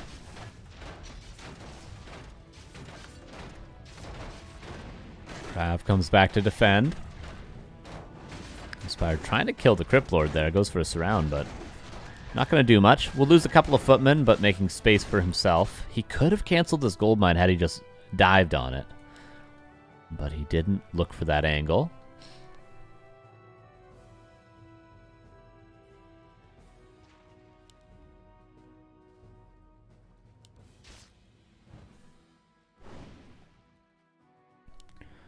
And maybe creeping the shop. We're no nearer to level 4 Archmages than we were after our initial creep route. Let's try to get the shop. Okay, KraV's expansion is done, and he started his tech quite early, so the tech is even, and now the economy is even. And now we can start the game. Oh, there's an Impale. Uses it. Crippler, I don't think got the XP, did he? No, Inspired did. Impale is so weird these days with, the shoot up into the air. It acts very strangely.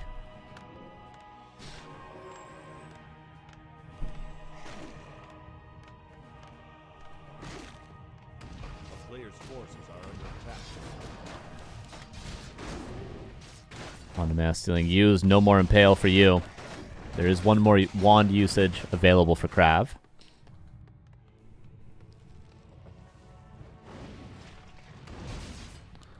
Inspired kites away to his main base. Straight tier 3 tech. Mountain King on the way. I still like Inspired's position. But KraV has potential to do some damage. 5 out of 5 over here. Second crypt is done. Tier 2 is done. We can go tier 3. And we can get our Death Knight soon. Griffin Aviary. The ultimate army being prepared by Inspired. Griffins are very, very hard to deal with.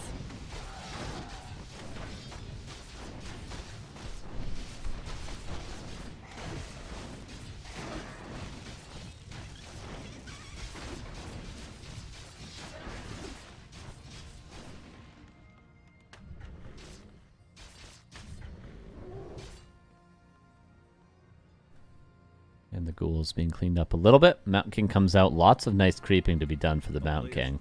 Death Knight has the same situation back at home. He has lots of creep camps nearby as well. So we'll see them probably both creep their secondary heroes to level 3 if they want to be passive. But Inspired is angry. He goes forward aggressively. Web, burrow, before KraV decides to break up. Keep a single slaughterhouse, but I wouldn't mind seeing a second one. Or a temple. Yeah, there's a temple.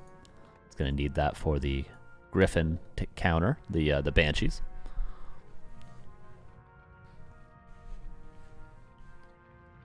Stormbolt. Got to be careful. There is potential for a surround, and the Crypt will just literally die. Double temple, by the way, which I think is still just for Banshees. Okay, going to take a Fiend. Death Knight's out for Coil. Is he running over here yet? I don't see him. Nice Impale. Hits literally everything. Heal Scroll used, and DK is here, but can't save that Fiend. Oh, DK's going to get surrounded. Can he block the bottom part? No. It's DK is stuck, will die. Oh, Impale. He coils the top one. He should have coiled the right one. Tries to swap something at the end. It was a rod. And DK will not be able to level up. Now Inspired could probably back away and start creeping. Oh, item on the ground. Griffins are here. Still liking Inspired's position. He's going Necromancers. Not going for Banshee tech. He wants Necro Wagon, which Necro Wagon's pretty good against Griffins due to Cripple. It's not the summons themselves. It's just cripple on the Necros that can counter the Griffins. But Inspired could go for an Arcane Sanctum to deal with that. He probably will, in fact, if he sees a Necromancer.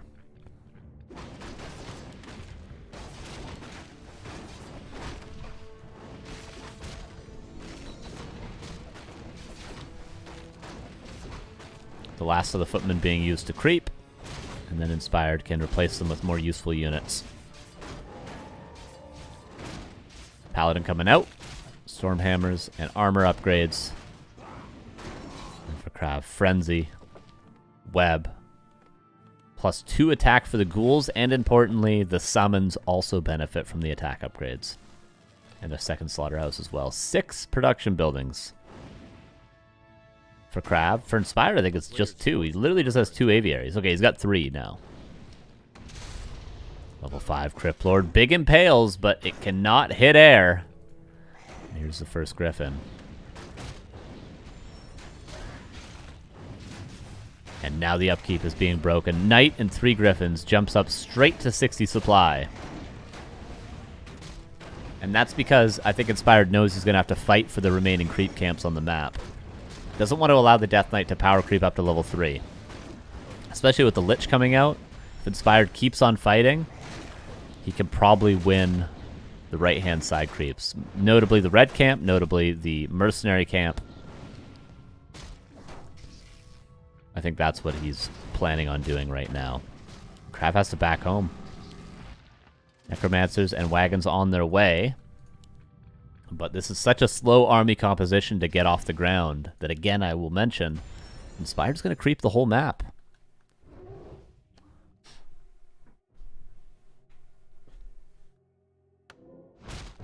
Players' forces are under attack.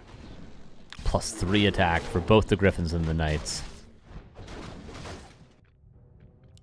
Trying to sneak in the mercenary camp. Ghouls being split off. Unscouted, I think he might have seen them last second with that Griffin. I think he did. He's turning around. This could be 6 free ghouls for nothing right now. The Griffin. 1 Griffin is going back. That's all he's sending. And the rest of the army goes to Creepjack. Doesn't want to allow KraV to creep. TP forced. Sasquatch will go to KraV, but Statue and Fiend die at the very last second. And every ghoul dies for a couple of peasants. Yeah, I think there's no way Inspired's losing this one at this point, I'm afraid to say. Even towering the center. He's got his ultimate army. KraV does too, but it just doesn't look like it's that impactful with these hero levels. To the red camp we go. All the ghouls but 1 died here. And Workshop coming up as well. I wonder if that's for mortar teams? Oftentimes it'll be for flying machines, but seems like mortars. KraV still sitting at home. Look at his heroes. It's not great. It's not great. Looking like 1-0. Even gets the next creep camp. Endurance aura. KraV might find these towers if he goes up this little hill. And he will. But Inspired, this wasn't necessarily what he was hoping for. He was just doing it because why not? I don't think he was expecting that to go through. 4-3-3 for the human. KraV at 5-1-1. And a useless impale. Really can only hope for hero nukes. Maybe a paladin kill, but the paladin has divine shield, and there's double staff already available. A third soon. Sending more peasants to the center. Here comes KraV. This is it. This is his timing. This is what he wanted.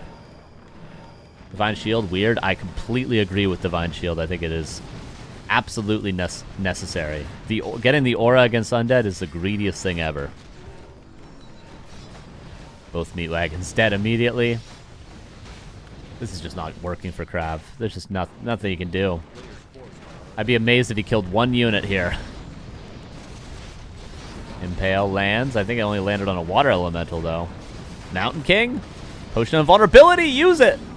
Does use it last second. TP's out. I don't know what he lost, but KraV is at 48 supply. I think that knight did die.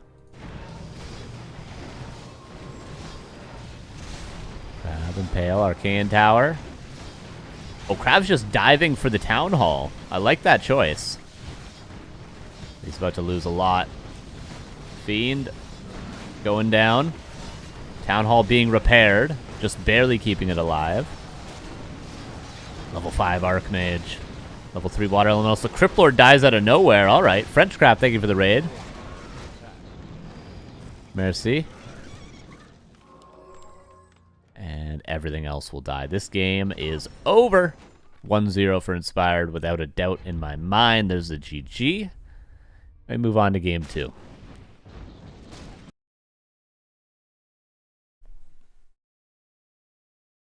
The seal got deleted. I didn't even see it. It was just dead.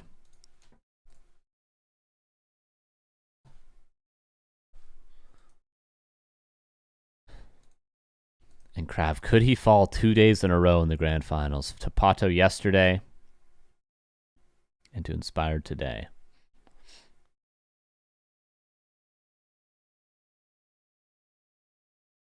What map was that? Springtime? Right, springtime.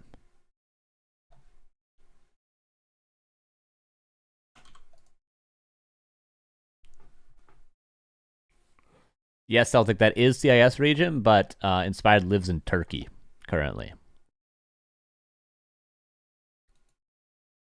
So pretty much we told him choose either CIS or Western and to play in, and he like one or the other, and he chose this one. That's how we but yes, you are correct. Or Celtic, not Celtic. Is it the basketball team or is it the kilt thing?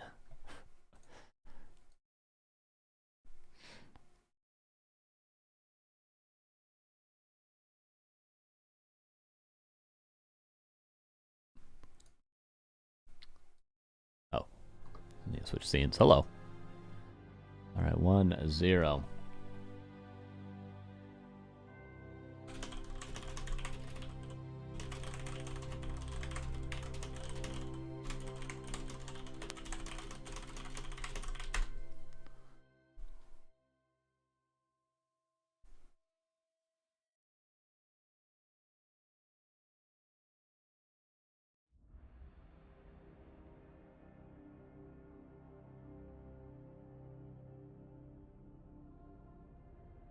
Like your cap, thank you. Thank you. Okay, sorry, I was messaging Inspired. Just telling him I'll go flow because I have to restart the overlay a billion times before it works, so I don't want to make them wait for me every time.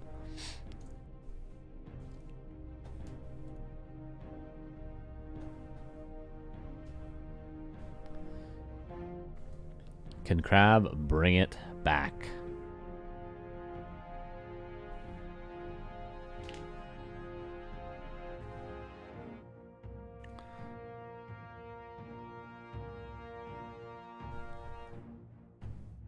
We're gonna find out in 89 seconds on Autumn Leaves. Neo, you're looking awesome tonight. Thank you, Bagman. Dankeschön is what Neo might say.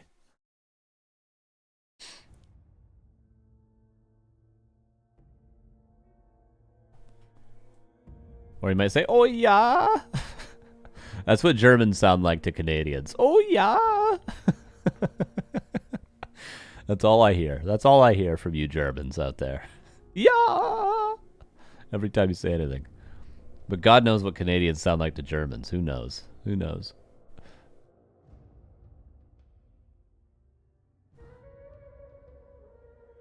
Was he already signed to be Neo's hair donor? I have donated my hair many a times. Many a times. This isn't the first time I've had long hair, let me tell you. I've saved a lot of money on haircuts over the years. I'll tell you that for free. Hello, Bonjour from France. Hello, Bonjour.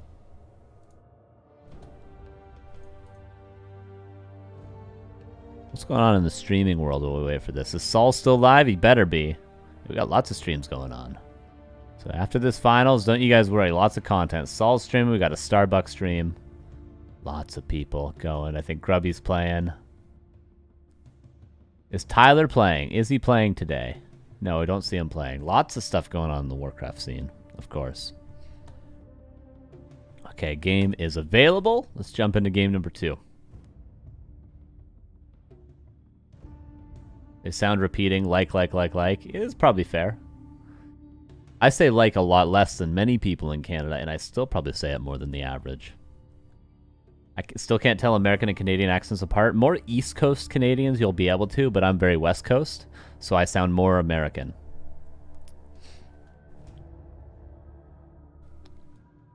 But yeah, the further east you go, the more, hey, how you doing, bud? How you doing, man?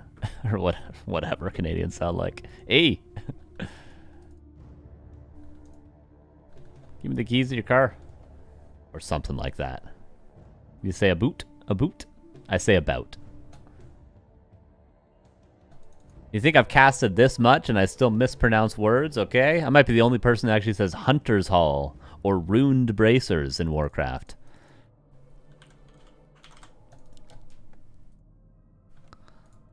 Alright, game number 2.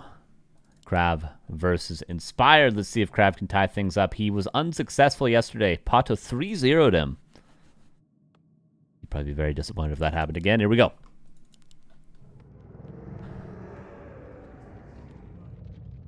Bottom left, here is KraV. Upper right, here's Inspired. Need some casters who call Spirit Walkers walking cows. Hey, it's accurate though, isn't it? It's a descriptive thing to do, casting. So as long as you're describing everything, you get an A+ in my book.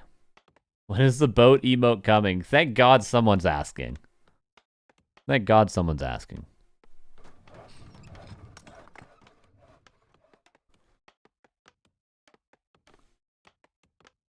Lich first for KraV. Maybe saying, all right, I don't think you're going to be doing Pally Rifles. I'm going to play what I'm comfortable with. I'm going to forget Pally Rifles exists. This is a tournament, and I think he's right to do so. Don't worry about Pally Rifles. I don't think Inspired is going to play it. I don't think he does play it. Just play your game the old school way versus human, and Lich is probably the best way to play against Archmage first. So I like this choice from KraV. I will not resub until boat emote. Based. Make a Reddit post. I want to see that Reddit post. Okay, straight to the expansion. Inspired takes a lot of damage on the Archmage. But it will regen over time. Lich also straight to the Expo.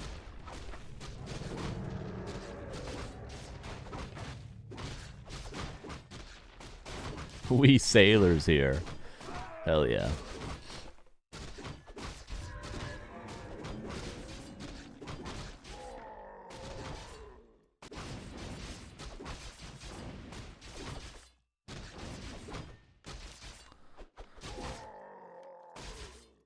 Oh, and he's not actually going for the natural expansion.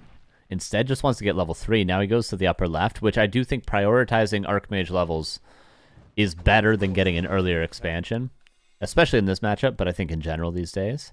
Expo is crapped. Maybe KraV will see that and think, maybe he's playing one base. Priest is pulled from the Merc camp. Love it.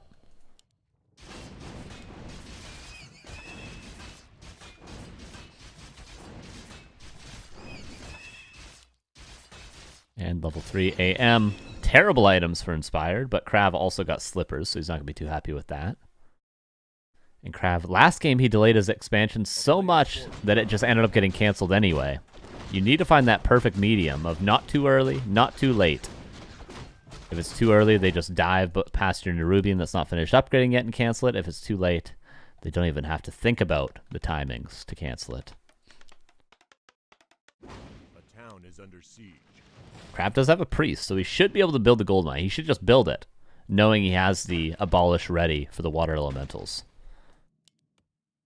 Used a Nova on that, but not getting the kill just yet. Might be able to run into the creeps. Could run into this camp, which auto-aggroes at night. Archmage is here. No gold mine to cancel. And maybe save the mana on the priest. You know that he's not getting a cancel with this round of water elementals, so save it for the future. And there's the gold mine. Big Nova on the footman. Third water elementals here. Maybe this one could be abolished. Yeah, he does go for that one. nicely realizing which one most recently got stunned. Micro back on the ghouls. You love to see everything going on from KraV. He should be able to defend the gold mine. I think he will successfully not get it canceled. And ghouls split off to the expansion. 2 footmen chasing, but they're both low. Priest is getting pressure, but it's done its job. It can die happy at this point in the game. Ghouls are kind of winning the fight against the footmen, but now the arcane tower is up. Priest fights back against the footmen. He revolts. And militia called to defend the expansion. Both players taking minimal damage this game, which probably favors KraV, I would say. No gold mine cancels. I think Undead is happy, even if they don't kill many peasants. Footman block. Pretty solid, but not long enough. Needed 1 more auto attack. Oh, and he'll be gifted it. Lich gets boots of speed. Sells the ritual dagger. Staff of teleportation. Has level 3 and has a Nova. Oh, these footmen. Will he use the Nova on the peasants, or will he find the 3 free footman kills? Nope, use it on the Archmage. That's also a good choice.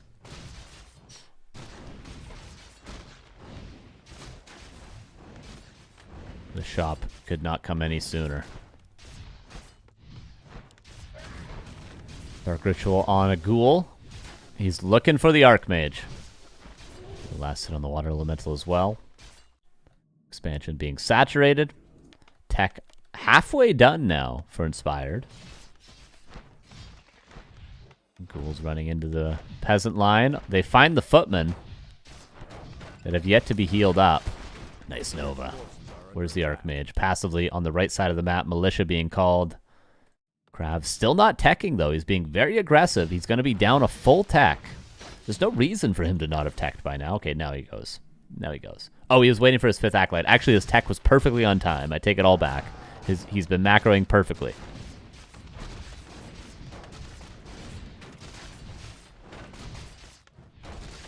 Ghouls in the peasant line.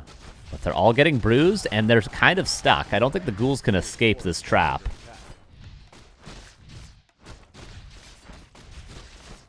So there'll be a lot more corpses here by the end of this.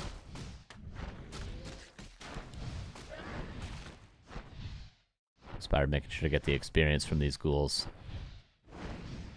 And he does get it. KraV goes back home to heal up. Level 4 on the Lich is huge, because Dark Ritual level 2. So much more efficient.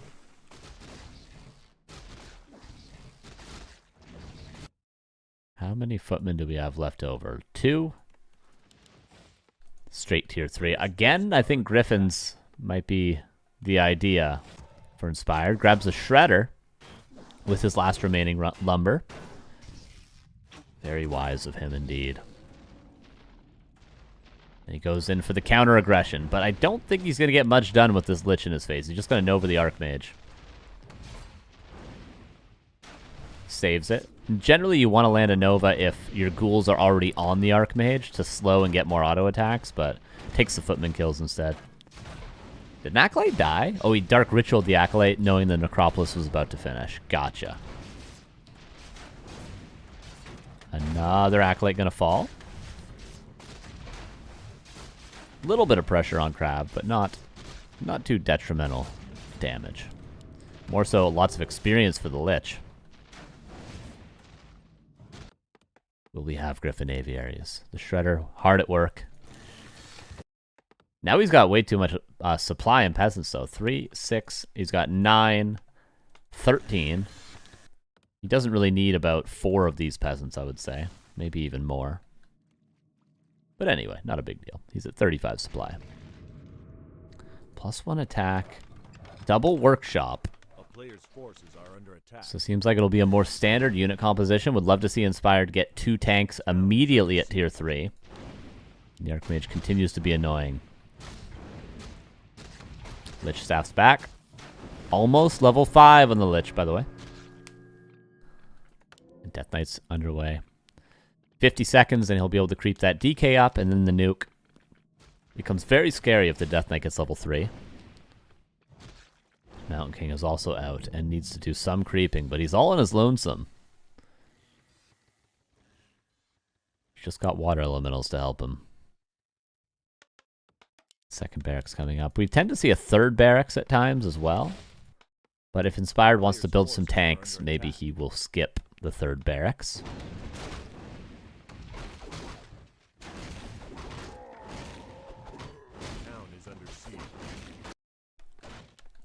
Ghoul doing some scouting. There is double tanks instantly, as well as the Paladin. That puts Inspired at 49 supply. The build order works out quite well, actually.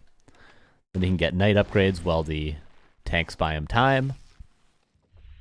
Death Knight's out and needs to start doing some creeping. The player's forces are under attack. Militia called.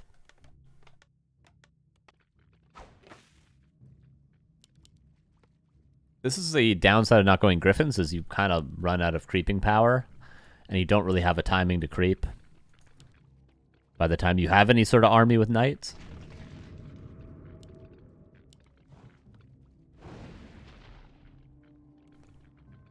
Inspired might have been thinking about getting a Zeppelin for his tanks, but he's not going to want to buy the Zeppelin in front of KraV's eyes, because then he's going to no doubt be ready for it.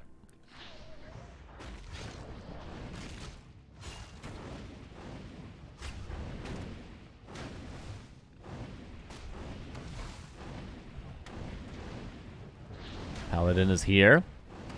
Bolt, Coil, Dark Ritual, everything being used. Priest is being pressured a little bit, but the Fiends will be the real target. 2 tanks come in, forcing the ultimatum between fighting the heroes or fighting the tanks. Nuke on the Death Knight. The Death Knight died easily last game. Seems to be no different. Staff used, but Nova now on the Mountain King. Militia come in. Tanks trying to get some kills. So far, no repair by KraV, and these tanks are +1. 2 more tanks coming in, and 2 Knights as well. This is looking good for Inspired. KraV just doesn't have any units. He's banking gold. You're supposed to build units ASAP in this matchup, and I feel like KraV maybe banks a little bit too much. The peasants repair the tanks. It's so smart. It's so smart. Look at him. This tank is invulnerable. Who does this? This is brilliant. He's got to Nova the peasants. He's got to kill these peasants, or the tanks will not die. 2 more tanks come in. Nova's not the peasants, but the Knights. These tanks are killing everything. Staff out. This is no doubt 2-0 for Inspired. Look at the repair. It's beautiful.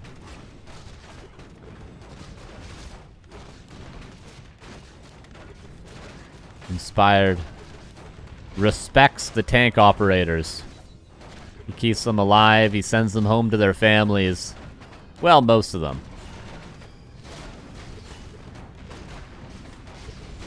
And Nova is getting some kills here and there, but at the end of the day, KraV is at 41 out of 40 supply with 1,400 gold. Maybe some heroes could die, but that is the expansion gone. Finally, Nova's down the peasants. There's 3 tanks still left. 3 of 4 are left over after the whole expansion has been killed. Even the Necropolis was killed, and 3 tanks remain. I think Inspired could just back up. Send the tanks over here, leave them there for a minute, go heal up, creep a couple camps, and come back. But he wants it all.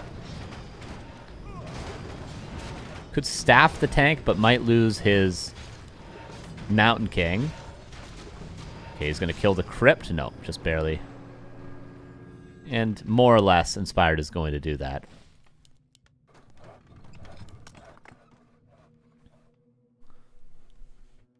Would be a nice play to buy a Zeppelin now, and then Zeppelin drop the gold mine while creeping, and he's doing just that. Inspired, a very wise man.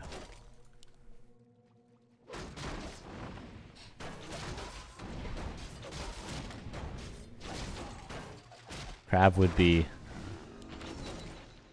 not surprised by this, of course, but there's not really any nice counterplay for it currently. This is just a case of KraV being too greedy. When you play 2-base in this matchup, as the Undead, you simply just need to build units. You cannot bank, you can't look for high-tech armies, you just need to go 2 Crypt Fiends, 1 Temple, 1 Slaughterhouse, build statues, build Banshees, get 70 supply as quickly as possible, and then push. You could think of it in a very similar way that human players think of versus Night Elf. Human players' goal versus Night Elf, nice surround. Staff's on cooldown. It's dead, actually. Nice find. Versus human versus Night Elf, the human is simply trying to get to 65 supply as quickly as possible and push. Undead should do the same in this matchup when they get an expansion. KraV banked for too long, and he's suffering the consequences, but these tanks are not going to get a kill.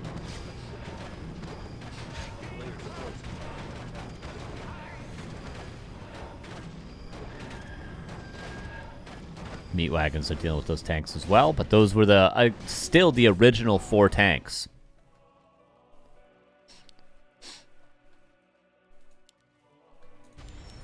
And the paladin going to get some creeping done.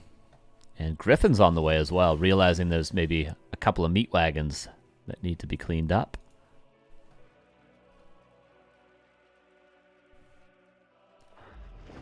Mountain King only recently started being rebuilt. It's going to take a while now. But in the meantime, can get the Paladin to level 3, which will make it harder to kill that Mountain King in the future, I guess. KraV. The one thing KraV has is very, very strong nuking capability. He could easily kill the Archmage. But no Dark Ranger to silence the Paladin, and the Paladin is getting closer and closer to level 2 Holy Light. Pressure on the Expo that just got rebuilt. KraV, no town portal. He's got to run all the way back, but luckily, Aura is going to help him. Inspired just TP's out. The lames continue. Did both meat wagons die? Both meat wagons died, and 1 Acolyte. KraV at 52 supply. Looking to be down 2-0 in this series.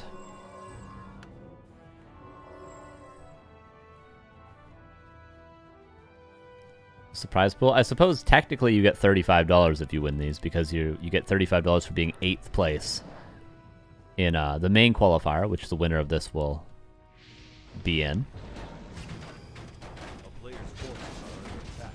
Clap. Level 1.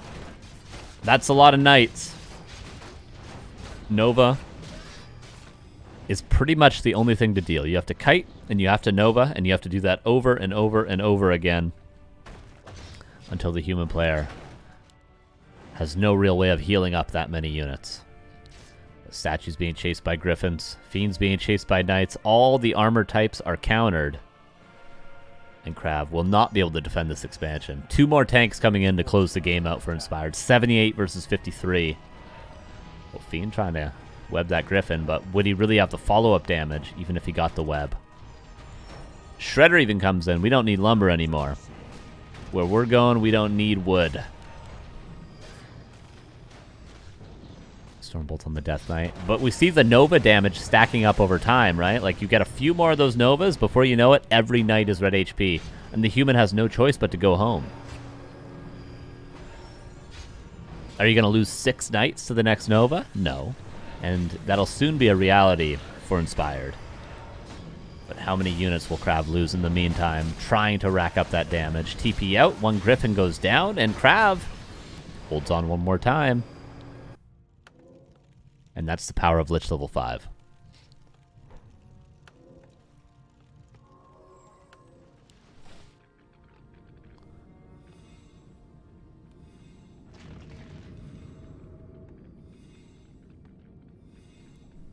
Temple of the Dam finally coming up to deal with the massive knights, and ghouls being rebuilt. We have 2 tanks that were built, marching over here, and 2 more to follow it up.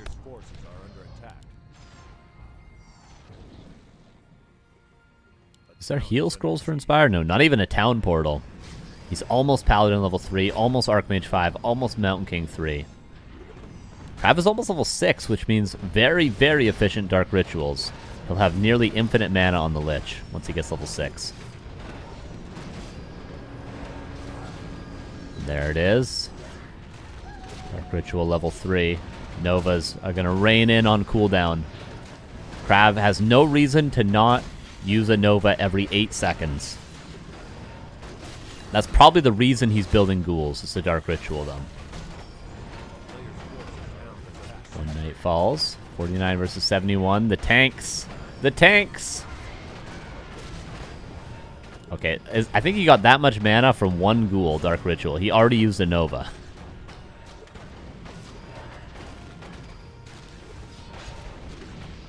Oh, Paladin. Not staffed out. Inspired crumbling a little bit. This Lich is hard carrying. But the expansion died again. No way Inspired can lose this, right? There's certainly no way. Paladin's back. There's a Nova and a Coil, though. Paladin could die again. It's gonna die again. It's dead.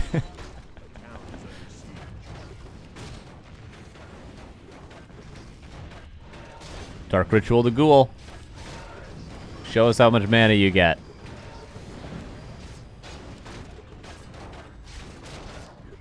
Oh, trying to go for the Lich kill. Still not Dark Ritualing. Like, get that mana. Start Novaing. There we go. He Dark Ritual's an Acolyte and gets 230 mana. Stormbolt. Is there another Coil? Not yet. But he has a way out. Aura's helping. Mountain King's dead again? Or not even... Yeah, he is dead again. He died earlier. Now the Archmage. No way Inspired's losing. No way this is happening. Undead. He's getting fully undeaded.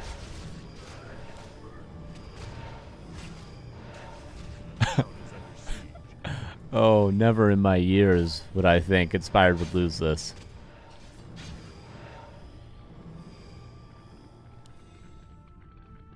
This is sometimes why Mass Griffins are better than Knights. It's hard for this to happen with Mass Griffins. Because you have such crazy hero focus. But okay, main bases are out. Nearly. Tanks are still over here. Inspired should get a second altar so he can parallel revive. Yes, very nice, very nice.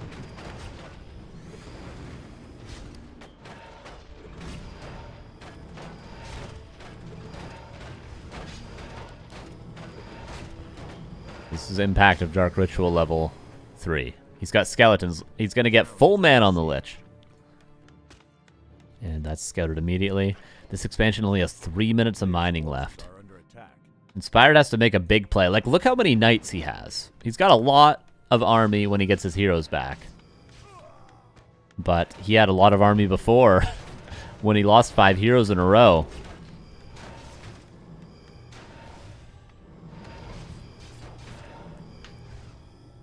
But pretty much what you see is what you get for KraV. Every unit he loses is a unit he will not get back. Level 5 Death Knight, don't tell me. Everybody close your eyes.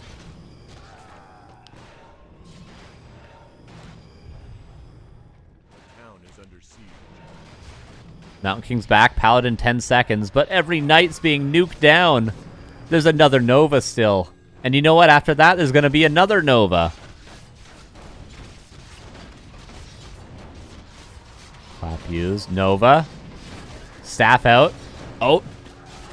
Almost the Death Knight going down. The Death Knight's dead. It's dead.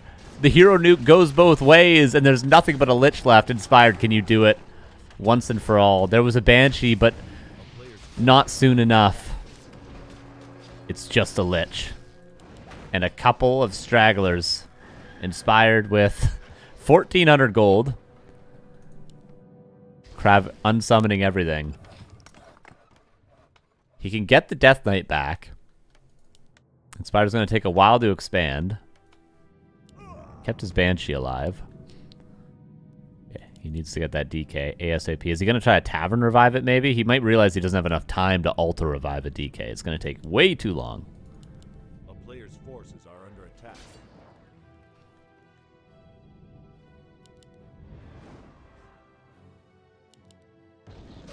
Okay, Fiend falls. Does he have enough to Tavern Revive? Not right now. Could sell the slippers. Oh, he's getting there. He's almost got enough gold. There it is. Anti-magic shield right now. Okay, there we go. One last shot for KraV. We saw what he could do with the heroes before. Inspired, pretty much, if he doesn't lose his heroes, he will win the game. But if he loses heroes like he did before, he will simply lose the game. Goes for the surround. Locks it in on the Lich. GG. That is game over. There's no way out of here. They've blocked all the doors, and this will be 2-0 for Inspired. It was a really nice shot. Wait, he surrounds the Archmage. Archmage got level 6, though. We can mass TP out. And that is 2-0. Wow. He almost did it. He almost did it. But that was just too big of a gold advantage the whole game for Inspired to let that one slip and slide away from him. Yeah, easy. Totally easy. No adversity. No problem.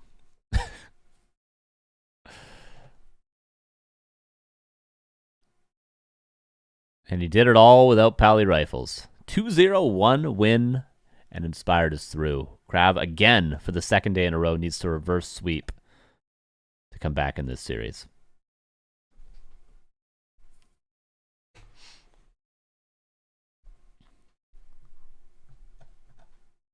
What will the third map be? And will it be the final map? I mean, after that game, I'd be a little bit nervous. I was Inspired. I was like, oh my god. Doesn't matter how far ahead I am. You can still come back like that. I might be screwed. What if I don't get an advantage in the early game? I'd be thinking.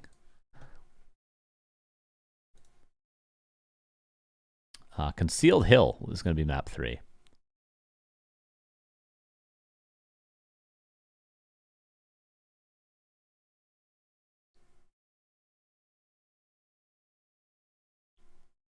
And we are loading in.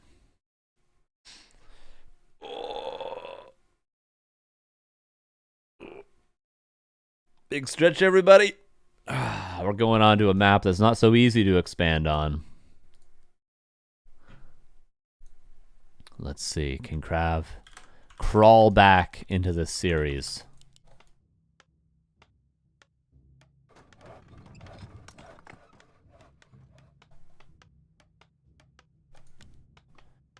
Upper right, Inspired. Playing very, very well. A little slippy with the heroes. But it's easier said than done to keep those alive against 10 Novas back-to-back. In the bottom left, KraV switched things up in map number 2. Was aware that he probably was not going to see Pally Rifles, so he's able to go with the comfort pick of Lich first against Archmage, which played a lot better than the Criplord. Played a lot better than the Criplord. Maybe he'll stick with the Lich this time around.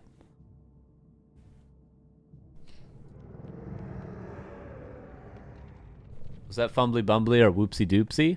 I think that was Fumbly Bumbly, to be fair. You don't say Whoopsie Doopsie, I lost 5 heroes back to back. You don't say that. Oh, will be Criplord, okay. Maybe he needs the Criplord to clear the expansion easily. I'm not exactly sure of what's going on in KraV's head, but Criplord's fine, right? It's standard. Standard.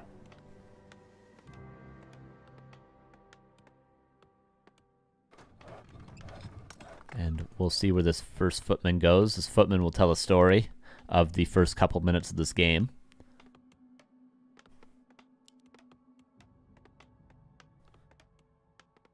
Will it scout or go to the lab? It is going towards the lab. This will be probably lab into green into expo, but there's potential Inspired plays 1 base on this map. Actually, he's not going to the lab. Inspired is going to creep the orange camp. No pull on the rock golem.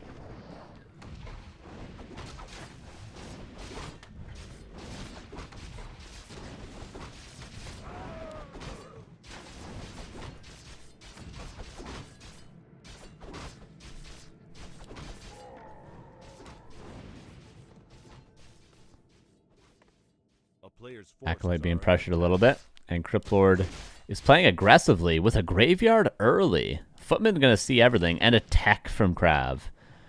I mean, if you see Criplord and a tech with the Footman, don't you just play 1 base as the human?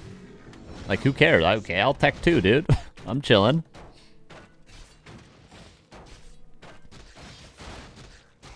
And yeah, this is Ted Fiends with a Criplord. But Inspired is going to go for the expansion. Will this be a mistake? If he gets the expansion up cleanly, he's 2 base against a 1 base Criplord, and KraV will be absolutely screwed. But there's also the chance that this goes disastrously wrong. trying to creep this expansion in front of the Crypt Lord. Look how many summons he has. There's not a single unit that takes up supply here, except for the hero himself. Inspired gets everything but the item and the smallest creep. Inspired could lose 5 peasants here and probably be fine, because he's going to be level 3 Archmage and 2 base against 1, but he gives it up for now. Needs 1 more beetle to get level 3. There's level 2 Crypt Lord. Impale. Not enough mana. Oh, Crypt Lord could have got surrounded. Still could. Inspired was thinking about it. Still thinking about it. Potential. Surround up against the wall. He is surrounded. Lots of peasants died, but I think you just go again. KraV, certainly you're going to TP, right? Okay. No reason to wait that long, but KraV goes home. Needs to go to the fountain. I think that's the only way you're going to be able to really heal efficiently. Inspired will finish up his creeping. Inspired with a great series today. Seems to be close to closing this one out, but we said that on Autumn Leaves and we almost called it too early. KraV has lots of tricks up his sleeve, but it's hard to trick a human on 2 base with a Crypt Lord. I'll tell you that much. And double claws, he got claws +8 from the Overseer. I feel like Inspired is just going to run into KraV's base and probably kill him. Where's the 5th Acolyte, by the way? Where's the 5th Acolyte died to a footman? Oh, it's being rebuilt now.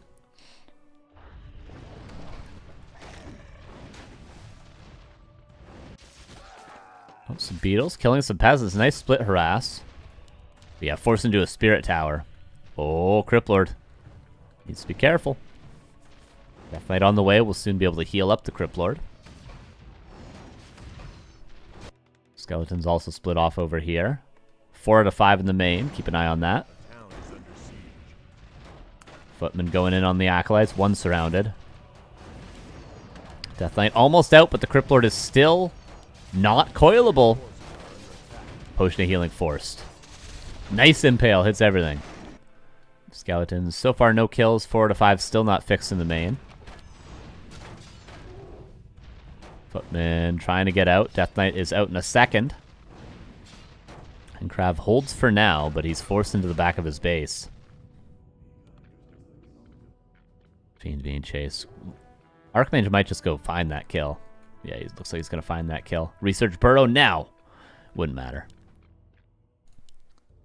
And 4 to 5 still not fixed. And tech still not underway. But KraV isn't teching to tier 3 either. Oh, just wakes up the fountain. And that fiend will die. KraV goes straight across. No town portal for KraV. Slaughterhouse. And no tier 3 just yet.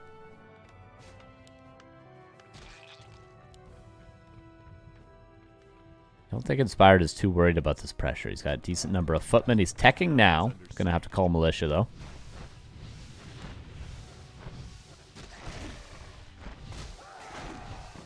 More and more peasants going down. Tier 3 for KraV.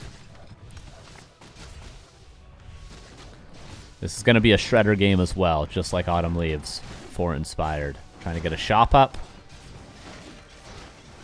Fiend takes a coil. Summons are trying to be defended by footmen, but are still getting some peasant kills. Archmage going to deal with it himself.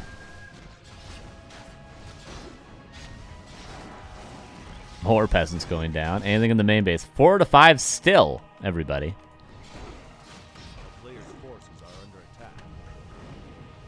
Even though KraV lost an Acolyte to the 1 footman earlier, he should still be ahead in gold in his main. Okay, they're dead even. And remember, KraV was the one that lost an Acolyte earlier as well, so he's only going to get further ahead in gold. At least in the 1 base. Obviously, Inspired will mine more because he's on 2 bases in total.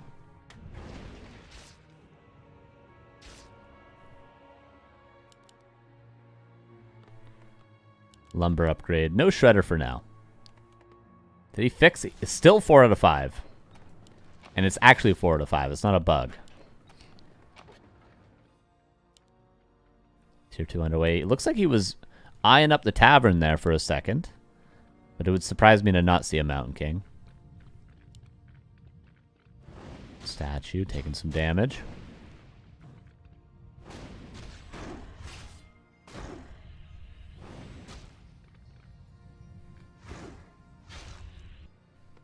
Still 4 out of 5. Players' forces are under attack. Whoopsies.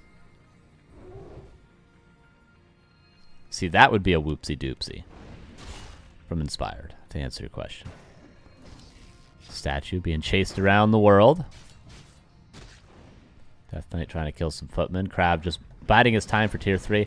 I wonder though, like, what can KraV actually do at tier 3?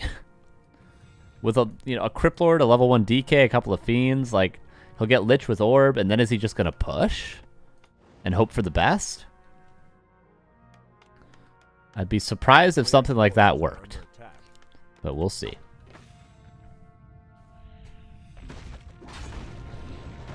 For now, he creeps. Inspired losing this game of hide and seek. KraV is going to get that creep camp, but he instead goes into the main base. I don't think he's going to be able to do much in the main base, but he's just biding his time. Double Sanctum on their way. Is he going to go Rifle Caster? He doesn't have a blacksmith. Oh, he does have a blacksmith. No rifles being built just yet, though.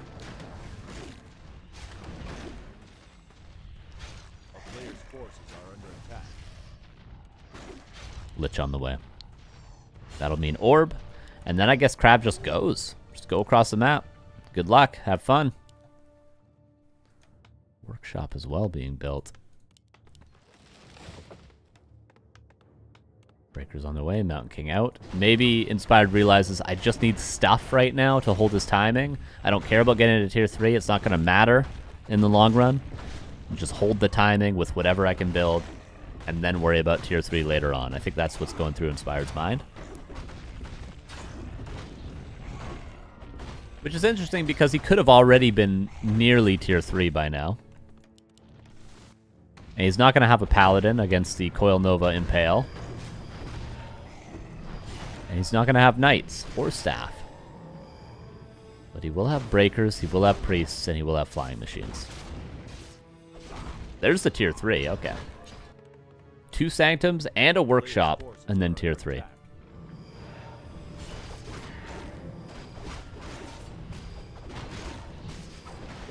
KraV's starting to get the hero levels he needs as level 4. DK's on his way to level 3. Lich is getting some experience. Obviously, 5, 3, 3 are crucial hero levels for Undead to be able to make up the difference in economy through trading effectively. Archmage, careful, you will literally die. Okay. Should see Frost Armor.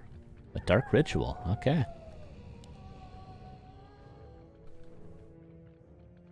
Flying Machine for Inspired. Sees the gold mine immediately. Staff of Teleportation. Is he going to creep this? Yeah. He's just going to go cancel the gold mine and staff back. But here's the timing for KraV. Pretty strong army. Tier 3 only 50% done right now. And Archmage will find this cancel. Staffing back home. Cancels it. Too scared. Oh, he was faking the TP to buy a little bit of time for himself. Impale. KraV wants the altar. He doesn't want that Paladin to come out. There's a world in which you could go Alchemist third. That would be pretty wild, though. You kind of need the Paladin. And the Bloodlusted Footman is hungry for some kills, but 2 Spirit Towers and the Black Citadel. Still is enough of an army to force KraV back, but how much can KraV do? Kills a bunch of Lumber Peasants. Doesn't get the altar, and he's got to buy a TP and go home.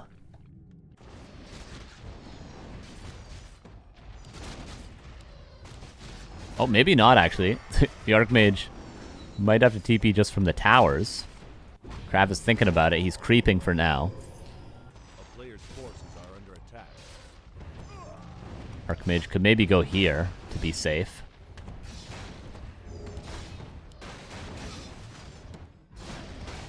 KraV immediately focusing the Archmage again.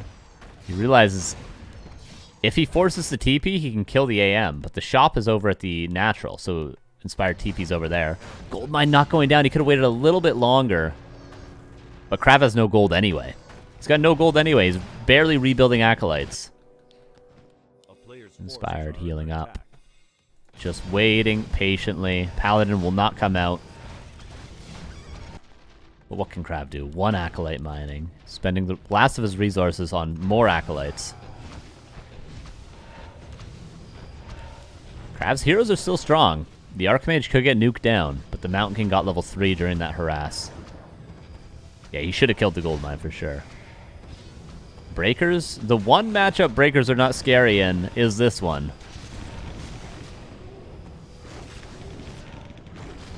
But the Death Knight is always the target. The poor DK has a hard time this series. Archmage could get impaled, but doesn't for now. Lich might be the next target. No Stormbolt though, so he will not go for it. Is Inspired rebuilding the altar? Not yet. Oh, there it is.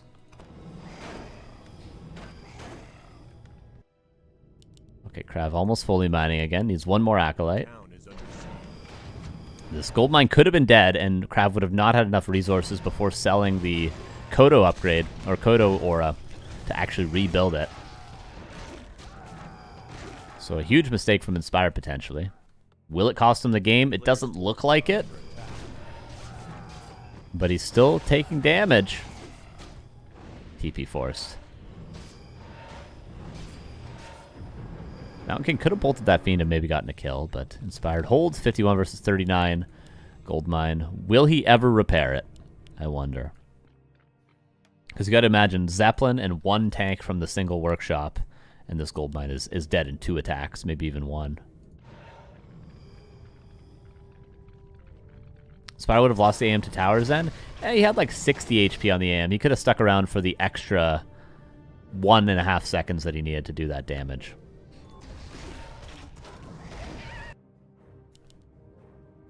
He could have also put his Archmage here, and it wouldn't have gotten attacked by towers.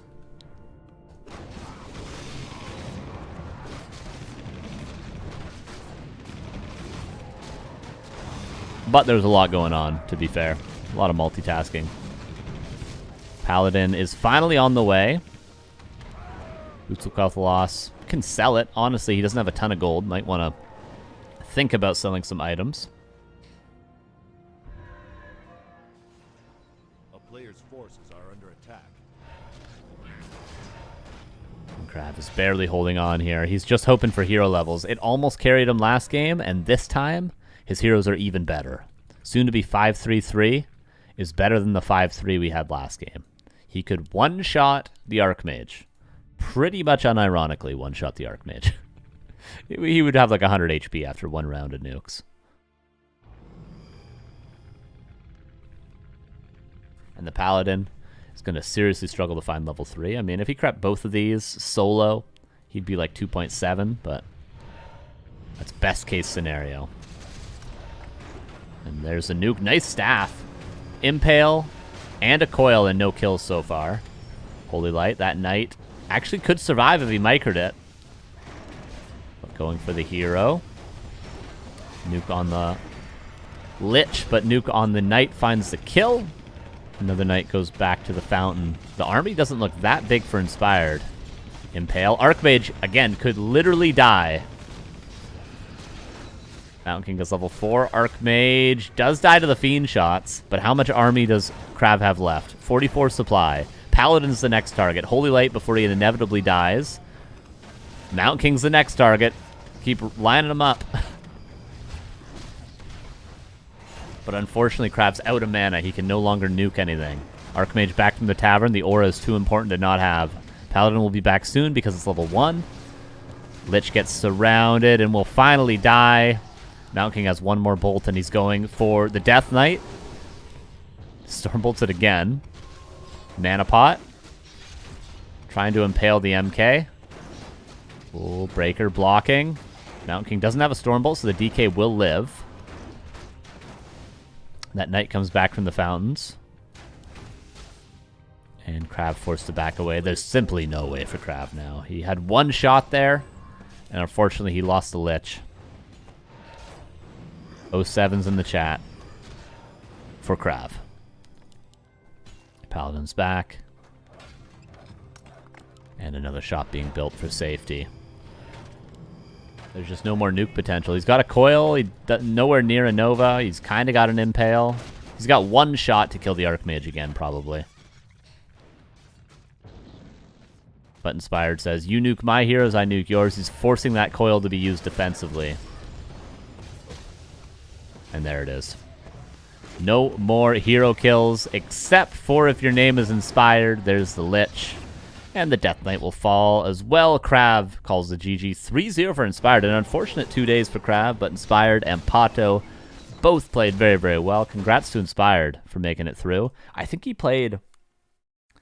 Well, I think he couldn't show up for a couple of qualifiers, but this might have been the first one he was actually able to fully play. Maybe the second one. So, Inspired. Nicely done. Congrats to everyone that made it through.